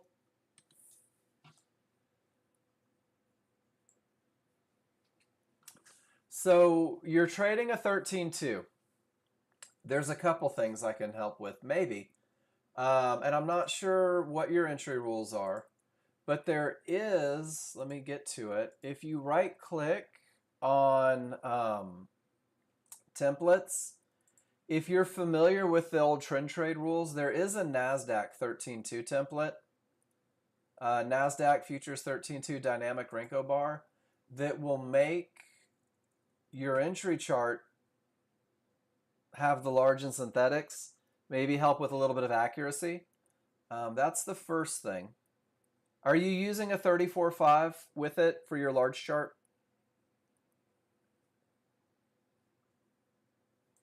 Or are you just trading the 13.2? I love that you posted.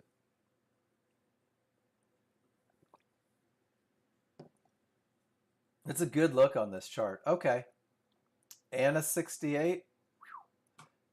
Goodness gracious. So everything's set down, right? And you're just trying to time it. All right. Keys to the kingdom on NASDAQ right now.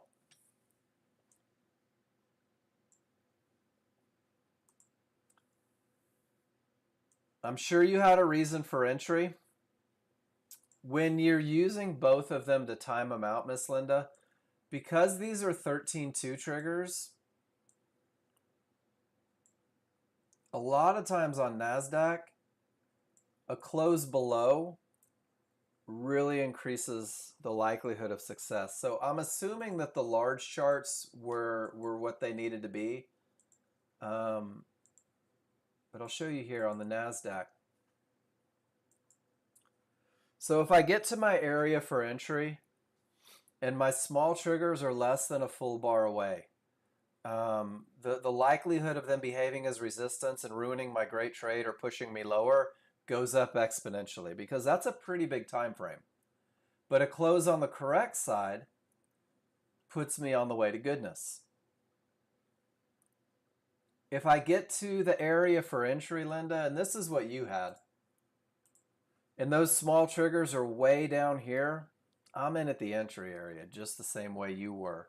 And then what you'll see is if it doesn't go down, it may bounce off those triggers, but once it gets back below, you're good. So assuming your large chart is good, just one way to time entries on the NASDAQ, because the NASDAQ's a little more volatile and bounces a little bit more. Does that make sense? And only seeing your large chart, yeah, so let me open up my NASDAQ workspace for you with the 34.5. And I'll show you, because what's cool, whoops, is that it?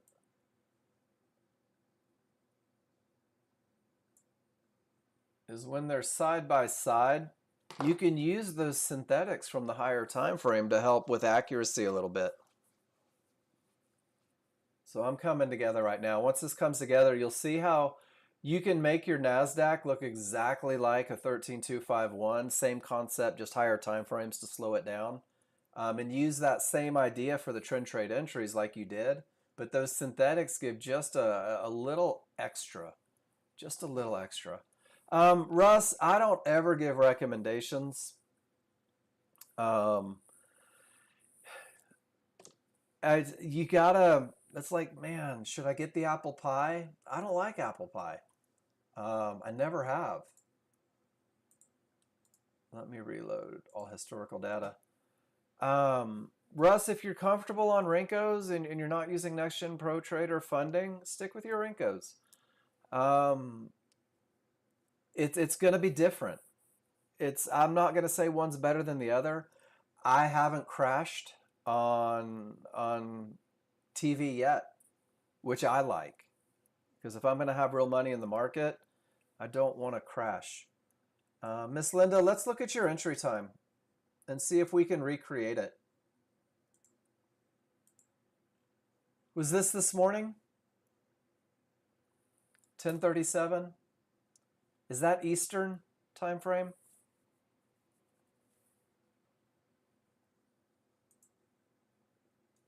So 10:37. Okay, so let's go back and take a look at 10:37. This is fun for me doing this. And it looks like this was your entry. Perfect.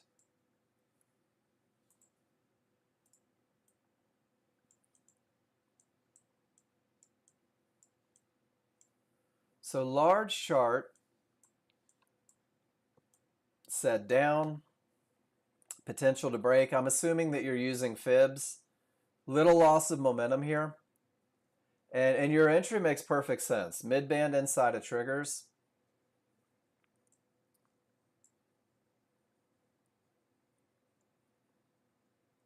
And this is one of those times where the small triggers probably weren't a full bar away.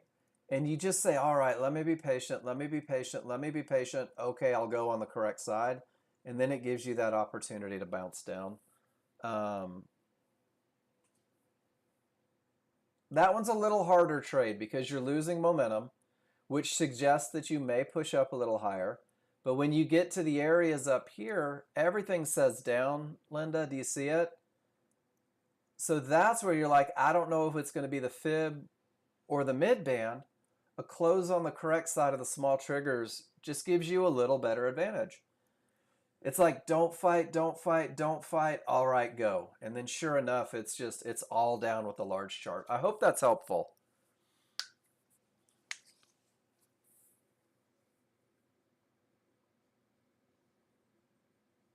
Oh, thanks, Chris. I hope this is helpful. Large chart says probably nothing but down. Small chart lets you time that entry just a little bit. And then sure enough, weak triggers at a fib down here. That was your amazing exit. Great job, Miss Linda. Thanks for hanging out. It's nice to see you posting. Don't be afraid to share in here.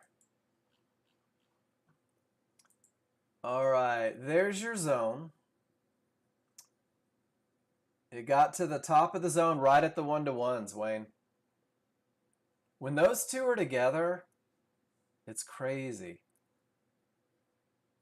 And it is a zone, right? Gets to the top, 1-to-1s, triggers start to roll. And you're just like, man, I'm caught. No trades. Nicely done, Wayne. Sometimes there's just no trades. All right, let's see if Chris saved my bacon.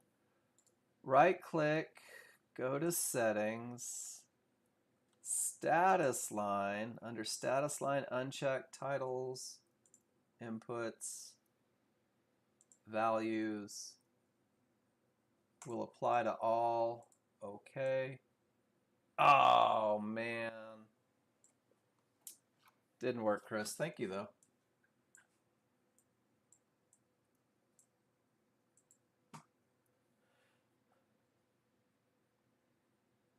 Three triggers in the zone.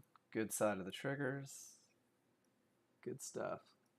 Steve Diego, did I miss one? I'm sorry, man. And guys, if I ever miss one of your trades, just go, oh, hey, Mark, I think you missed it on accident. Here's where it was. Your last post was asking about Rinko.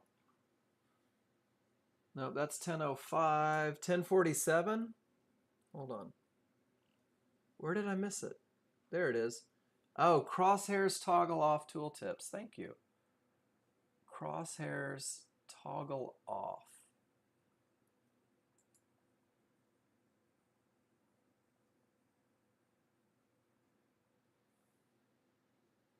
Values tooltips. I'm not sure where that is, though.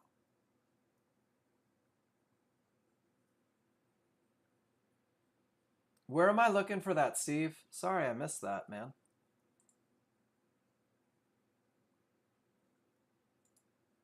Reset chart view.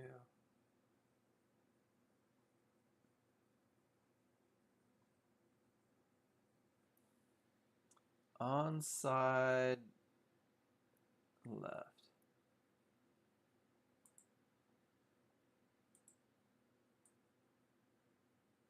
Yeah, I got rid of the crosshairs, but it still gives me that darn box. I like the crosshairs.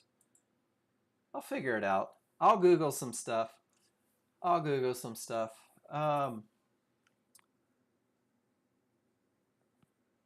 So Russ, in regards to ditching NinjaTrader, I'm never going to tell anyone to do that.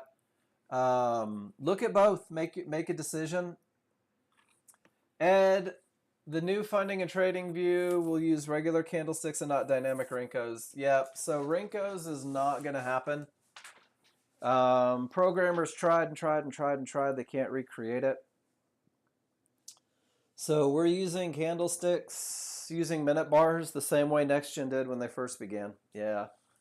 It's a little different because it doesn't move quite as fast, but it's effective, and we've got that plan for sure. Victor, you say brain fart. Let's see what happens. I think I came in a little late and right into a termination zone with a divergence right on the bar. I entered scissors. We're closing. Basically, this is an example of what not to do. All right. But man, I bet you we can find some lessons in it. Let's look at it. I think, and this is just me, I think making mistakes is one of the greatest ways to learn.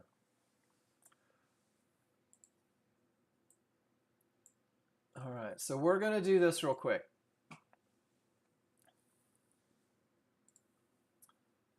So here's your momentum look, super strong triggers. There's your loss of momentum look. So if we look at it, we're just like, okay, maybe not the best momentum.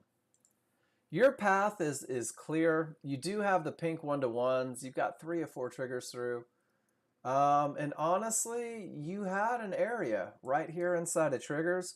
So one of the things on this one, Victor, is I might say I don't have the best momentum, but there's really nothing in the way. And I can define an entry area. In an entry area, a tick or two above this midband puts your stop 3 to 4, 4 to 5 ticks below. And what you take is like a 6-tick loser on a trade that just didn't continue up. Instead of taking a 20-tick loser without the advantage of momentum. Does that make sense, Victor? You had the right direction. You had room to get to profits. You just didn't have the momentum you needed to push it up.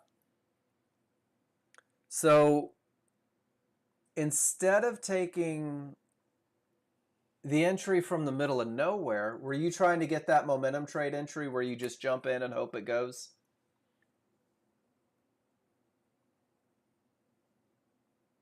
Yeah, it's okay.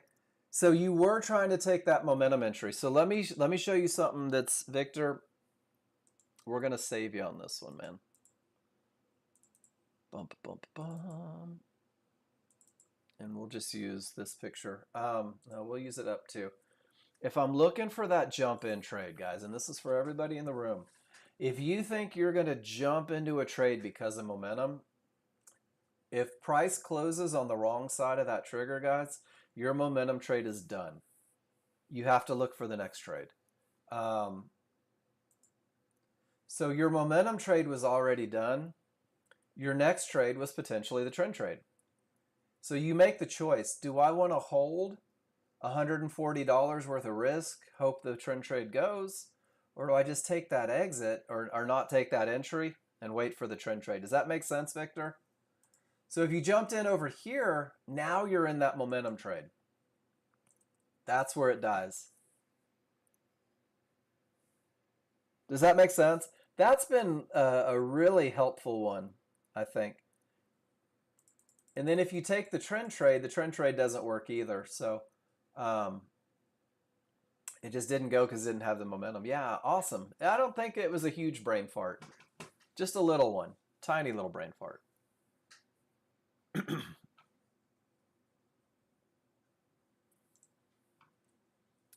There we go, Russ. Termination.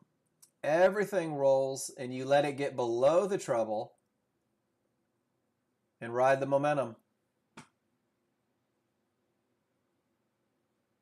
Oh, thanks, Steve. I'll get that 1 second. Let me see your entry is 94, 94. So going into trouble, but you let it get below all the fibs. It's just easier, isn't it, Russ? Instead of trading directly into them, look at all the shenanigans and then just below. Nice job. Did you notice that you didn't have a clear path? That would be my only question.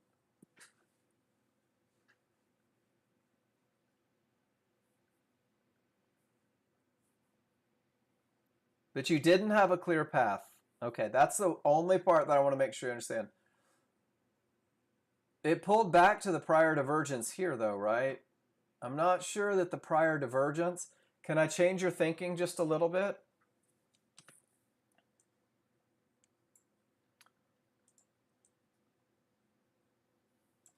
So with this look, all triggers down and strong triggers on the small, the divergence line is where a bounce may happen. If I let the price bar clear that problem area, there is nothing left in my way to create a bounce. Does that make sense? Divergence line creates a bounce. Fibs create bounce. So the idea is if I let it get below it, there's nothing in my way to create a bounce. Does that make sense, Russ? Dig it.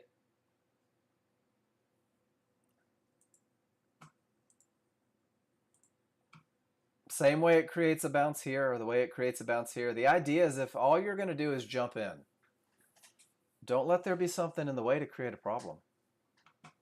All right, Steve. So, Mystic, go back to the crosshairs on the top left sidebar. While they're toggle off, do I right click? Hold on. Values tooltips. Ah, there it is. Ah, Steve, I owe you a beer. Thank you for that. Steve with the save. It's a community, guys. It's a community. I appreciate that. Oh my gosh, that was driving me nuts this morning. My OCD goes off the charts when there's extra things. So reach the zone, but the triggers are strong. Let the 1 minute tell you, right? 1 minute has large triggers rolling right at the zone. Small triggers are way above the large triggers. Probably not an easy short there yet. Probably not an easy short yet.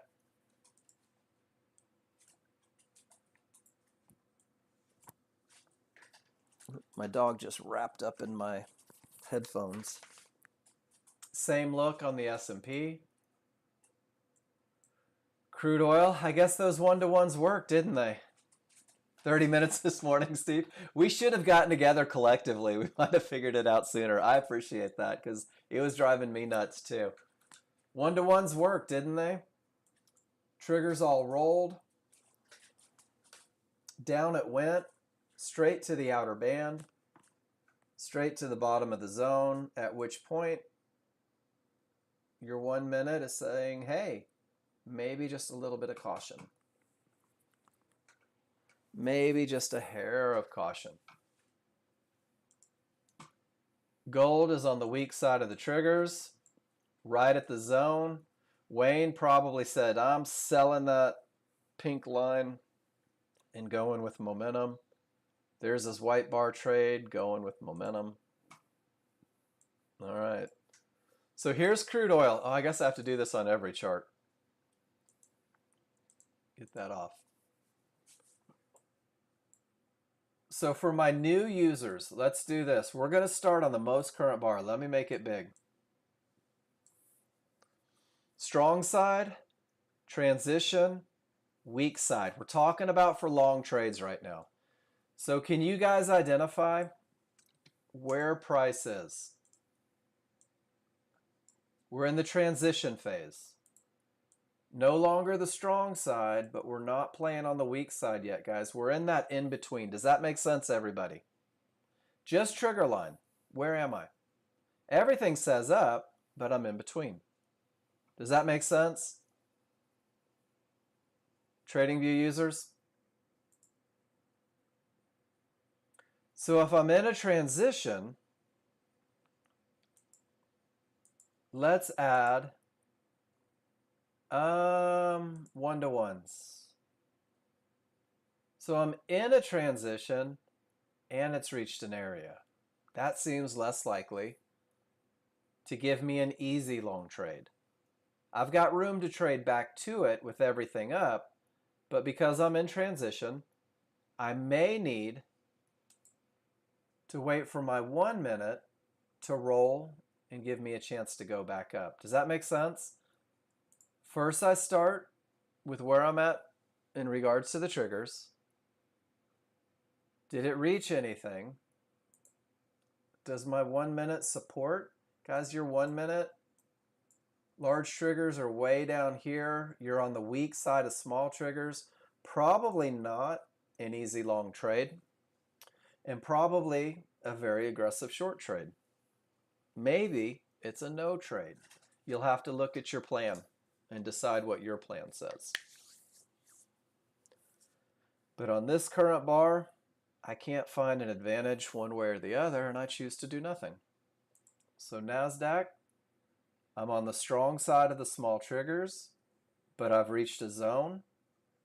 My small chart has odds favorable momentum up from the zone. Can I buy the HVA?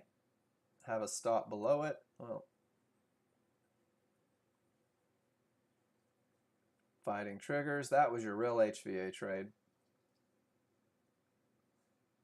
This says up, that says down, I can't find agreement.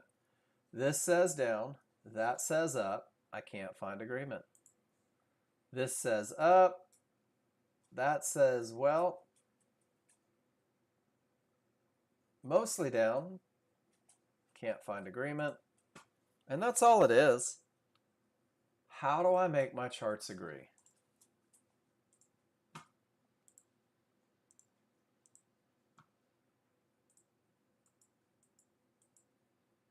NASDAQ said absolutely no more shorts. Too soon for longs.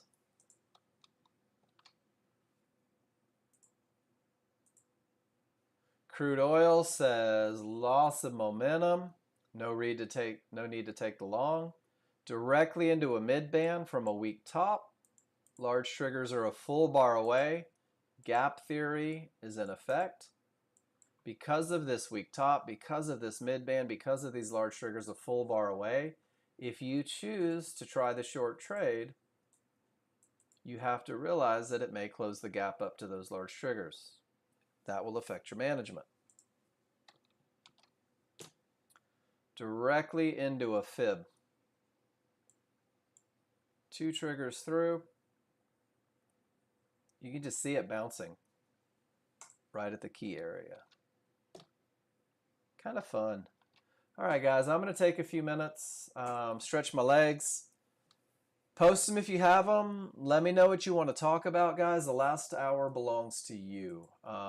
We will hang out as long as we need to hang out to get you guys the answers that you need. So I'll be back in about 5 minutes.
Wayne, let's talk about splitting targets in TV.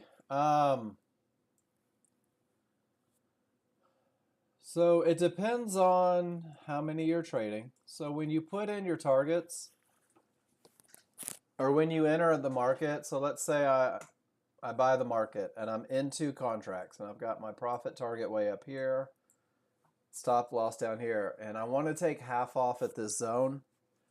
When you've got to reduce down to 1 and put a sell limit 1, just like that. That's how you're going to split.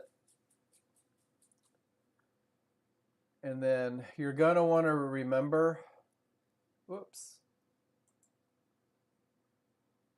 to reduce that to a 1 lot up here. Whoops, I'm in a bad spot. I did that wrong. So when you have 1 here, you have to remember that's going to be 2. So if that gets hit, you'll have to change it to 1. You'll want to change your stop back down to 1. That's how I split them.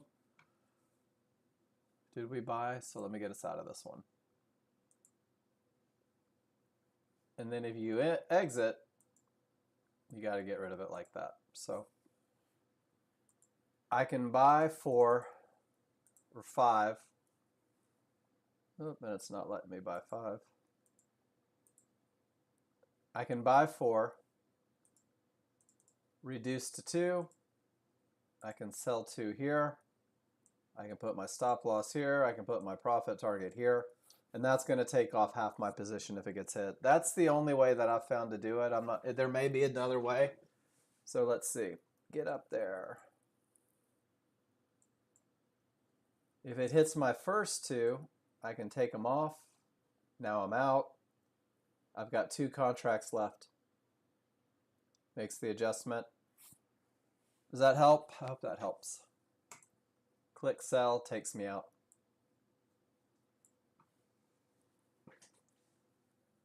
That was actually kind of a nice trade. So it takes a little quickness over here. Hope that was helpful.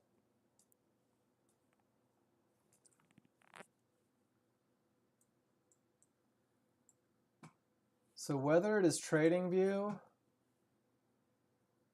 or whether it is NinjaTrader, guys, the whole idea is which direction is the market going? Did it reach something that could stop its forward progress? How do I find an entry over here? And that's all we're doing. Rinse and repeat, guys. Every day. What would y'all like to talk about?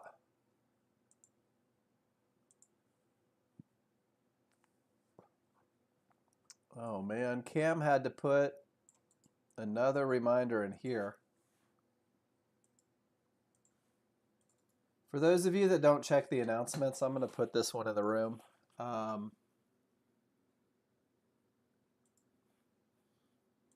Guys, do not send crypto to people.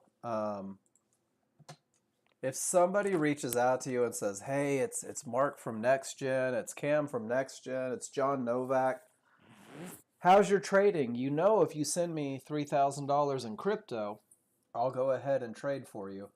It'll never happen, guys. So if you ever get solicited by anybody that's pretending to be Nexgen, know that it's a scam, please. So Russ, what is your large chart read? Is it the circle?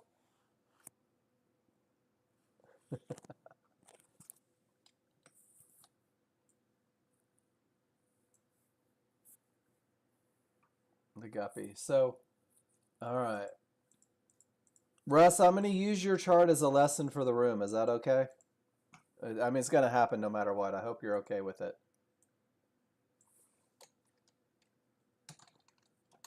Large chart says down, strong triggers, potential to break. Does that make sense? Down, strong triggers, potential to break. That's a great read, Russ. It's awesome. So watch this. when price clears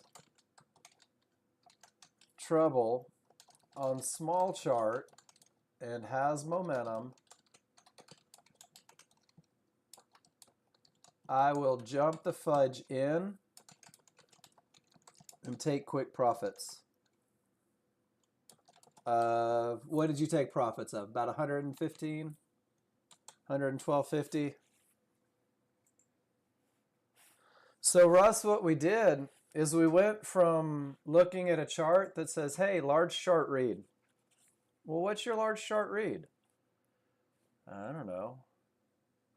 And we turned it into, when my large chart has strong triggers with the potential to break, I'll let price clear trouble, jump the fudge in, and get paid quickly because it's only momentum. So Russ, what we did is we turned a picture into a recipe for success. We turned a picture into a set of rules that you can repeat, that you can test, that you can verify, that you can validate.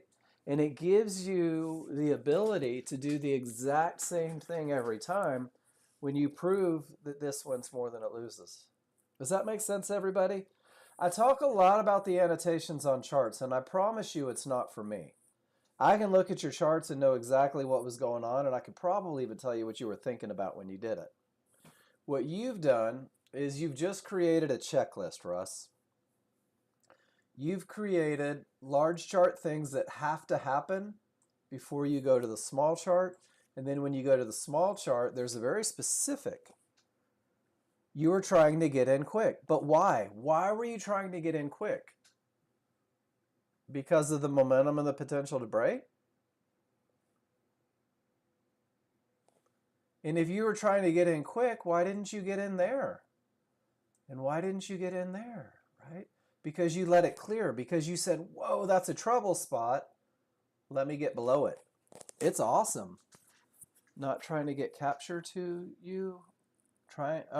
Don't. Russ, I'm here for the whole classroom, man. Don't. You don't have to get it to me quickly. I'm going to be here.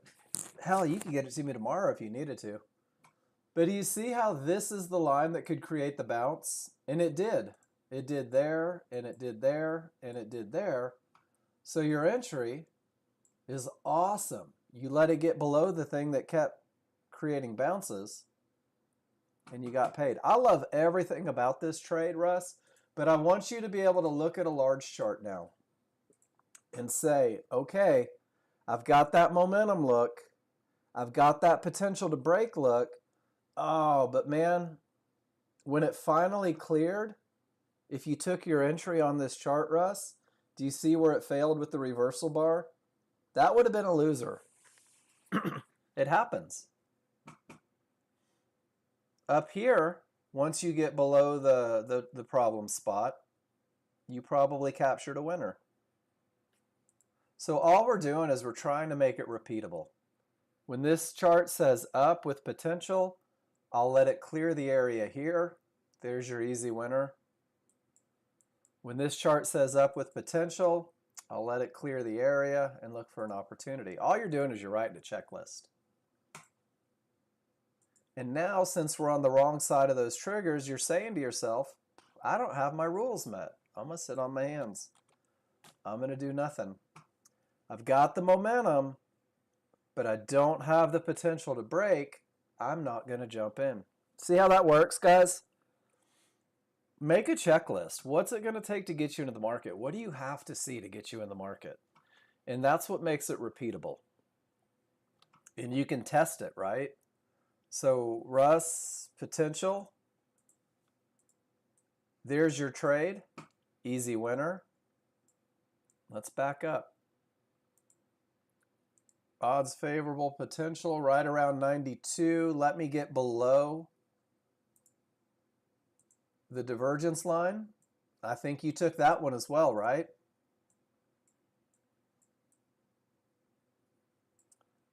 There's the potential, but look, you never get below the line, and it keeps you out of the loser. I like your checklist. I think checklists are important. I really do. And when I give you guys plans, We've all seen this, right? This is the KISS plan. How do I get into the market for the high probability trend trade? How do I get into the market with a 50-50 trade? Go to TradingView. What's my checklist for a trend trade? What's my checklist for an HVA trade? What's my checklist for a momentum trade? I'm a huge fan of repeatability. Is that a word? Here's your NASDAQ directly into resistance. No triggers through.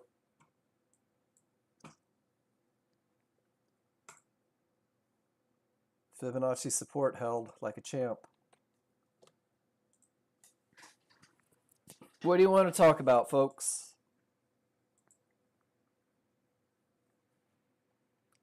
Repeatability? Repeatability? Just sounds weird in my head.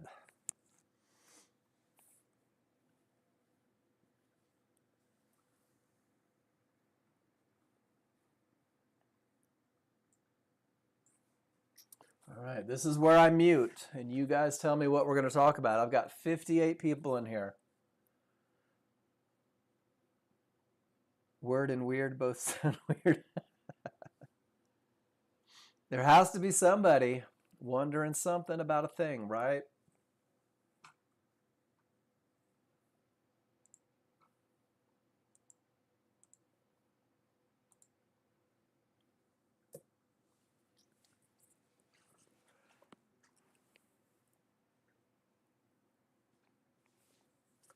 Let's play Stump the Teacher.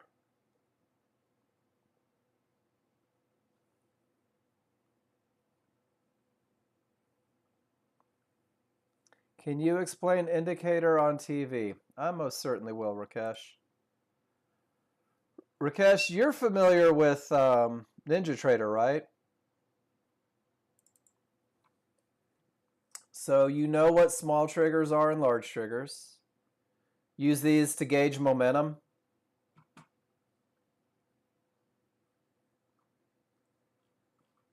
And then you're familiar with divergence. It's a loss of momentum. Creates pivot stop outs, could stop the market.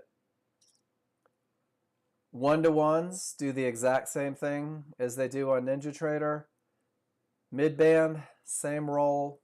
And then the difference, Rakesh, is we haven't been able to get Rinko yet. Not on TradingView. So we're using these supply and demand zones. And there's free indicators. Looks like the page is back up. And it is Chart Prime. Oh, let me go to indicator descriptions. So there's a company called Chart Prime that that gives them to you as well.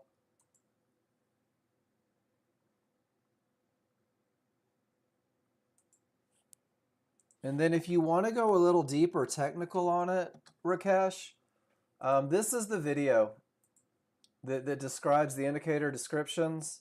And this is also the video right below it that goes to the trading plan. And all of that is right here on from the instruction section under TradingView indicator descriptions. So the cool thing is, you guys that are making the transition, is there's really not anything new. There's nothing that should catch you off guard. The difference is it looks different and it behaves a little different because these are minute charts. But the idea is the same. Momentum is still momentum.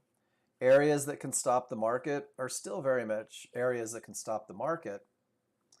So when you reach an area that can stop the market, if you're going to look for an opportunity the other direction, let your small chart agree. And if you reach another area and this says up, it's okay to not just try to arbitrarily short it. Is there something specific that you were curious about? But with the exception of zones, and you'll treat zones like Fibonacci, all the indicators are exactly the same. The only difference is that we're using minute charts as opposed to dynamic Rinko, which means that 1 minute equals 1 bar, where on dynamic Rinko you could have 75 bars in 1 minute if the market is absolutely screaming. And the large chart, instead of being 26 ticks, is 15 minutes.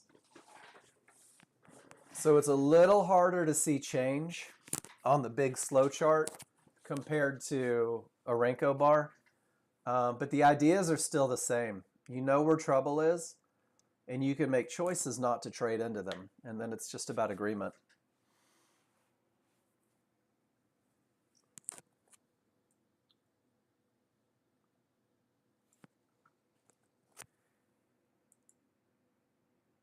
See you off and on for the next 2 years. I like it, Russ. Keep coming back, man, until it's time to fire me because you've got it down. Annotate those charts, man. Write your recipe. Your last chart was the perfect recipe. Let me give you, I didn't give you that picture, did I? Here, put that one in your notes. That's your trade. I just wrote down what you did so that you could do it repeatedly. Good stuff, man. Have a great afternoon. Rakesh, did that make sense, or do you feel like I left something out? Okay. I want to make sure that you get the answer that you need. And then we just go through what kind of trades can you take with it, right?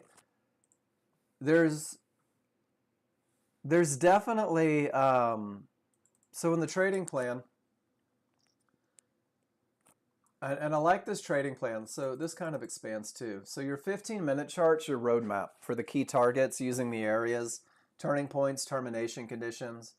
The 15-minute will tell you what direction you should be looking, whether it's a clear path or whether you're on the good side of the triggers, the bad side of the triggers, wrong side. The 1 minute with market flow, this is where we're looking for the entries, for the pullbacks. And Rakesh, the greatest thing I could ever tell you, don't fight these fast triggers, whether it's the large chart or the small chart. Trying to go short against these triggers is just it's a recipe for chaos. Trying to go long against these triggers is just a recipe for disaster. So what's cool is you get to the point where you're like, okay, these are starting to roll and I'm starting to look up, but I'm directly into trouble. It builds a little patience, and your 1 minute triggers really help you pump the brakes until it's your best entry, until it's your higher probability entry. Andy, you're killing it, man. You're trading with the large chart and just finding a way to get paid on the small chart. That's everything we talk about every day. Everything we talk about every day.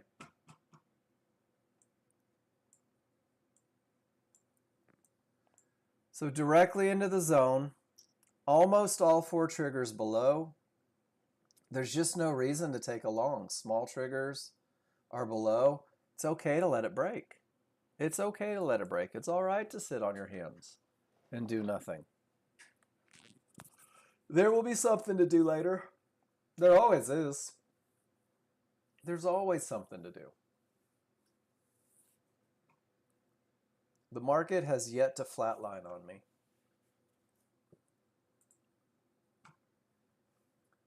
Potential to break, weak triggers, loss of momentum, and sure enough it didn't go. Second higher divergence, creating even more problems from a bad top. Termination condition for the win. If you thought you were going to pull one over on the market and go short, it didn't work out. Study rule number 2. Termination for the win. Look at that. Pretty amazing, right? Over and over. Today was not as momentum as I've been used to, and the lying losers tend to take more during those days. Without momentum, Andy? I didn't see any losers from you today. I saw your winners. High five, gold star. Did you take losers today?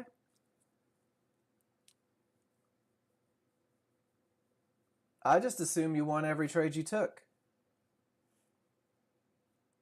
So Andy, put your big boy pants on for just a second. Why would you hide the losers? Don't you want to learn how to avoid those? What if there was something on that chart I could go, oh, Andy, man, I see what you were thinking, but do you see how this happened? That's your red flag, Andy. That's how you avoid it tomorrow. Guys, post your losers. Let me help you. Until you start sending me checks because of your winners, the money's irrelevant to me. Wins and losses are irrelevant. It's all chart read, guys. Let's talk about the chart reads. All right, Miss Jen.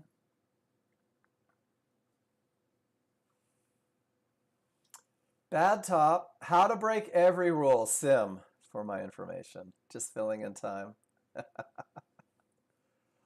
50-50, 2 triggers through, all the momentum, back of the price bar doesn't clear. Been sitting on my hands today, so I thought I would F it all up. I love the honesty and annotation. No momentum, trying the momentum trade, didn't work. 50-50 with divergence, you figured you would add on to your position. And finally out with the higher divergence. And Jen, that's it. Boredom does it to you, doesn't it? Just silliness. And you're far enough in your plan and you know what you're looking for that you know that these are not great trades, right? Let me take the wrong trades and take a loser. I'm not allowed to do that anymore. I was taking those in the room, breaking rules, hoping for the loser. My boss told me to stop doing that. But that's it, right? Broke a rule and lost. Broke a rule and lost. And what does this say in the grand scheme of things? And let me show you guys. Jen said, let me prove my rules are my lifeline. I'll break them, lose a couple, and reinforce I need to follow my plan because it's a good one. That's all you did. I love it. And Jen, you know that these are the wrong trades, right? You went into them saying, hey, my rules are broken. So the one thing that happens though is, Jen, what happens if this trade wins? What does your brain say about that winner? What if this trade wins? What does your brain say about that winner? That's the only caution that I put out there for you guys. Because if it does produce a winner, your brain's like, oh, let's take this trade again. I don't hate. I don't have it in me to hate. And I know that you knew that you were breaking rules and just killing time. For the average brand new user, remember that if this does run and you don't realize you're breaking every rule and it's not your pattern, you think about it differently. Linda, which plan do you suggest for TradingView sign up? Premium if you want market flow. And the way the plan is set up, Miss Linda, it uses market flow for momentum trades, for HVA trades. So if you don't get the premium, you're not going to have market flow. And if you don't have market flow, you're not going to be able to see the HVA line when the zone is hit and the triggers roll. And then the challenge here, oh, John's going long. So let me reset. That was his short trade to get down to the long trade on the good side of the triggers from a term. John, that's a tough spot. Traditionally, I keep the stop below the zone in the HVA, so it's out of the way of the stop run. They seem to do so often. As it goes up now from the test of the zone, he'll start to reduce risk. No friends caught in the floods, Jen. My kids are both down there. My oldest told me that it's like the worst he's ever seen there. And he works downtown, so there's a lot of tragedy going on with that one. It's kind of sad. He said it rained where our house is up there. It rained 23 inches. Neighbor said the house is good though. I know, right? I feel the same. So Miss Linda, you won't have these HVA lines if you don't go premium. And it's not that big of a difference in price.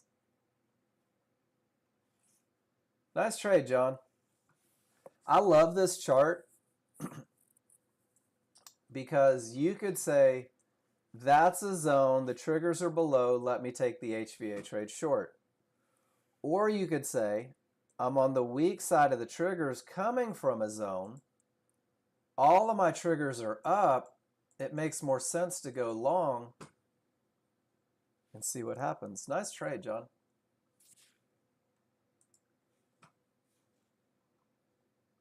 And you could have taken the short to the long just to be snazzy. All right, Joel. Momentum and path. The beginning of momentum, I would say. Not quite momentum. Smalls are still inside. It's a weak top. You have odds favorable. Potential to break. Good looking entry. And it just doesn't work out for you. Got in and took a loser. Your fibs are different. Do you clean out every day, Joel? Hey, Carl. Good to see you.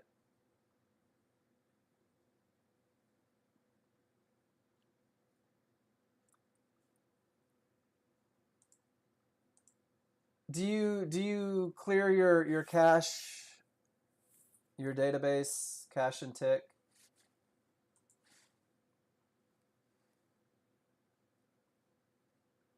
I think everybody else had challenges in front of them there. Here it is right here, your NinjaTrader best practices. Just a way to freshen up data a little bit. Let me go to my crude oil chart real quick, but I think that it was 50-50. I think that's what Jen showed us. Jen's had a little extra fibs in there, and you're not showing any fibs on your large. That's your 21 though. Whoops. Let me click on your picture again. Sorry, Joel. So you've got your fibs. 21 doesn't have anything yet. I think you just took a trend trade that didn't work, Joel. It happens sometimes. For NinjaTrader, what it does is it helps. It just helps clean it up a little bit. Gives you fresh data. Less reasons for it to be corrupt and crash. You had your clear path down and your momentum. You had your momentum and your clear path down. Great looking entry. Just didn't work. Joel, it's a great trade, man. It just didn't work. Nicely done. Fits your plan, dude. Perfect. Carl, you purchased TradingView and Chart Prime over the weekend. Do you have any recommendations for video watch?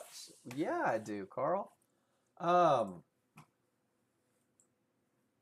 If you go to the instructions, this will take you A to Z. So you've got your Chart Prime, you've got your TradingView. Your next step, Carl, will be to send Jason your TradingView username, and he'll make your indicators active. And then once you make your indicators active, there is an awesome video on the indicator descriptions. There's an amazing video on the trading plan. This goes through and talks about all of the trigger lines as well here, the divergence potential, the one-to-ones, the trend bands, the market flow indicator, and then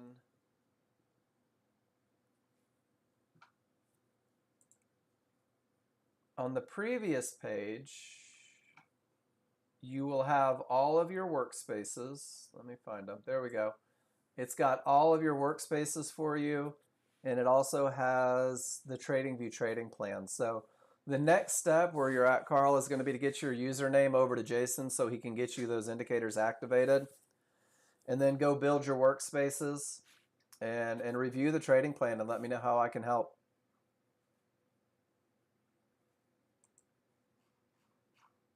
You're welcome.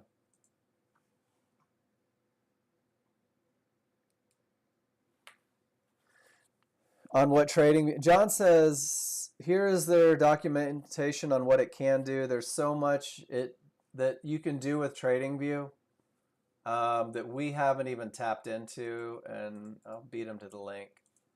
There's the TradingView knowledge base right there, guys. Everything you could ever hope for. Oh, and then there's prime indicators as well.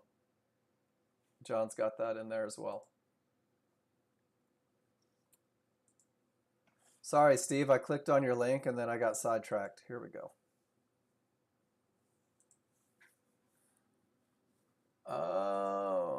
Odds favorable up, smalls above the large, coming from the termination.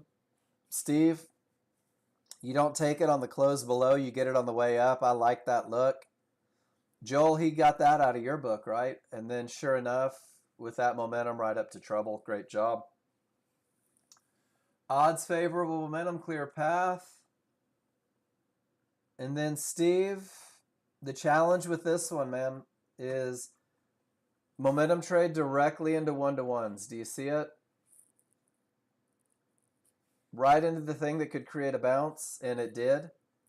But with this look, you just let it turn into the trend trade and took it right back to trouble. That's a nice chart read. Nice chart read. But that goes back to what we were talking with Russ. If you let price clear the trouble areas, it tends to work out a little easier. Yeah, and that was fast.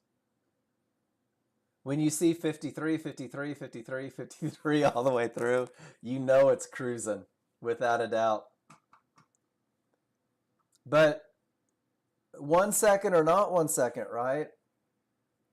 Nowhere near getting below. It's just, it helps.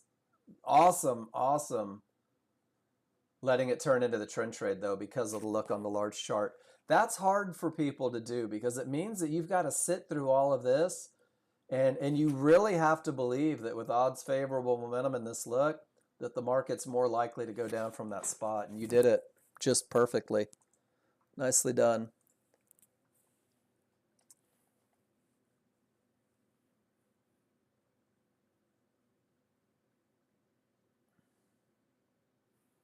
All right. So Andy, it's so hard to tell where this is going on. I have no idea where this is going on your chart. You have strong triggers up and no clear path. You have strong triggers down and no clear path. Am I reading that right, Andy? Nowhere to go up, nowhere to go down. It's okay to just do nothing. I'm assuming that's what capital trouble means. Can't break this area, can't break that area. Even with momentum, I've got one-to-ones, divergence high, outer band. Just no reason to do anything. Am I reading that right? That's what I see. Did you see something different? And you're saying past all this trouble, but into that trouble. And once you get past this trouble, you're into that trouble. Yeah, great patience, man. Great patience. Starts with momentum, but then you need room to targets, and you never did, and you just didn't do anything. Brilliant. I like it. I like it a lot. And guys, they're trying. They're trying to figure out what they're going to do, where they're going to do it, how they're going to do it. It's all right to let it clear out. Yeah, but great recognition, right, Andy? You started with, this is where I'm at. Is there an opportunity? Let me see if there's something in the way. And when there is, it's okay to do nothing. Great stuff, man. It all goes back to momentum and path.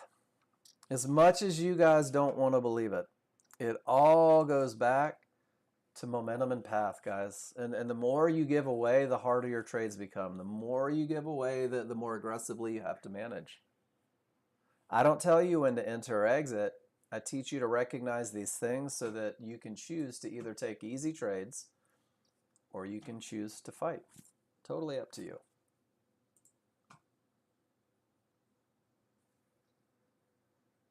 Only 2 triggers through. 1 divergence is rough, 2 divergences is worse, 3 divergences, oh my gosh. They gave you every opportunity. to not participate in that short trade. It's the exact same look on crude oil. Not a clear path. Divergence, higher divergence, pivot, stop out. Now we're just caught in a range. Is it going to break up or is it going to go down? Well, all my triggers are above support. Probably not my best short. All my triggers are below resistance. Probably not my best long. So now I have this amazing advantage of Fibonacci that says, hey, let it break out of this magic box. Let it get beyond the things that are creating bounces. Let it get away from trouble, and then look for your opportunity.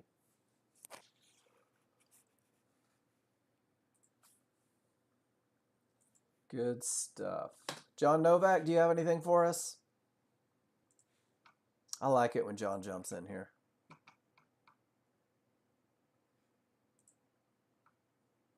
He's my mentor. Guys, I send him pictures all day long. John says, testing 8-3 triggers on the 15-minute chart in HVA with 1-to-1s. A bit early, but trying to jump it early. It's either really stupid looking if it goes down or genius if it goes up. All right. So you're above the triggers. That's a bonus. You're coming from a zone. That's a bonus. You're on the good side of the fast triggers. That's a bonus. But we have problem right in front of us, and the large triggers are down strong. So you know it's not perfect.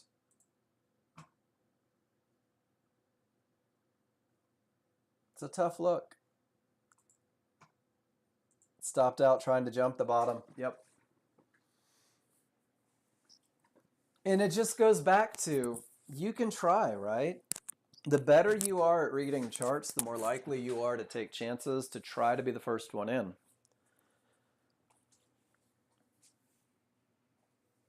Just don't have to be first. It's fun to be first, right? Especially when it works. If that market was trading at 23,000 right now, John Novak would be like, man, I'm not sure if you guys saw this, but somebody should take a picture.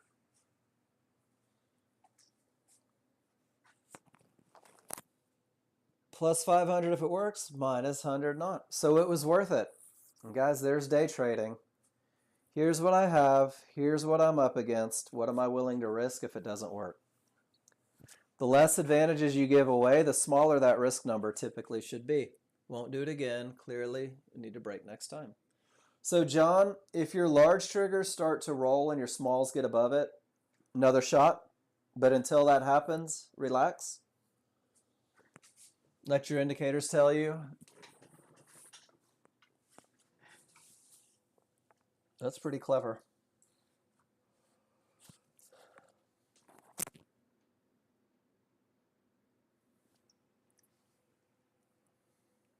Low tick on the stop too. Dag nabbit. Hey Wayne, have a good one. Different look when the smalls are above the large, right though? John, would you agree? Smalls above the large changes the dynamic. Hold on. Smalls below the large, difficult. Smalls above the large goes up. So there's probably a lesson there. John posted in the room, I think it was Thursday or Friday, and he posted a picture, and then he followed it up, and he wrote underneath the second picture, self-analysis. And John, I think you took a trade that didn't work out. It was like the one that you just took here. And instead of being upset about the loser, John went back and took a picture after the loser and reanalyzed his chart to see if he missed anything. And he found something. And guys, that happens sometimes. And that's one of the great reasons annotation is so important as well. And another reason that going back and looking at what you did, guys, because if I'm in a trade in the moment, I'm emotional and I'm aggressive and I'm like, oh my gosh, I hope it wins. I hope it doesn't lose. I don't know. And I've got all of this adrenaline. If I come back after the trade In reevaluate, it changes the entire look. Changes the entire look, and there's just a different thing. And then, John, once you get to the area for more up, get in on the correct side, and it's an easy trade. Lesson to myself outside of the heat of battle. That's it. Someone asked me once, they're like, Mark, how come you can read charts so well when we post them in the room? It's because I don't have any emotional attachment to a trade when the trade is over. I don't have any emotional attachment to your trades. All I'm doing is the chart read. And guys, when it's time to take a trade, it happens. You make mistakes. Go back and look at your trades after. And John, a little better trigger line for that assertive long, stopped out on low. From the wrong side of the triggers. So if you took that one, you hit your problem, close below, gets back above, giddy up. Right idea, wrong execution. I was telling someone yesterday that when the better you get at your chart reads, the more likely you seem to become to break your rules. So practice your rules, not your reads. Let your reads verify that the rules are met, and not the other way around. Don't let your results write a plan. One trade is just one trade. You had the right idea. It was a little harder to execute. Guys, looks like that's it for me today. Great.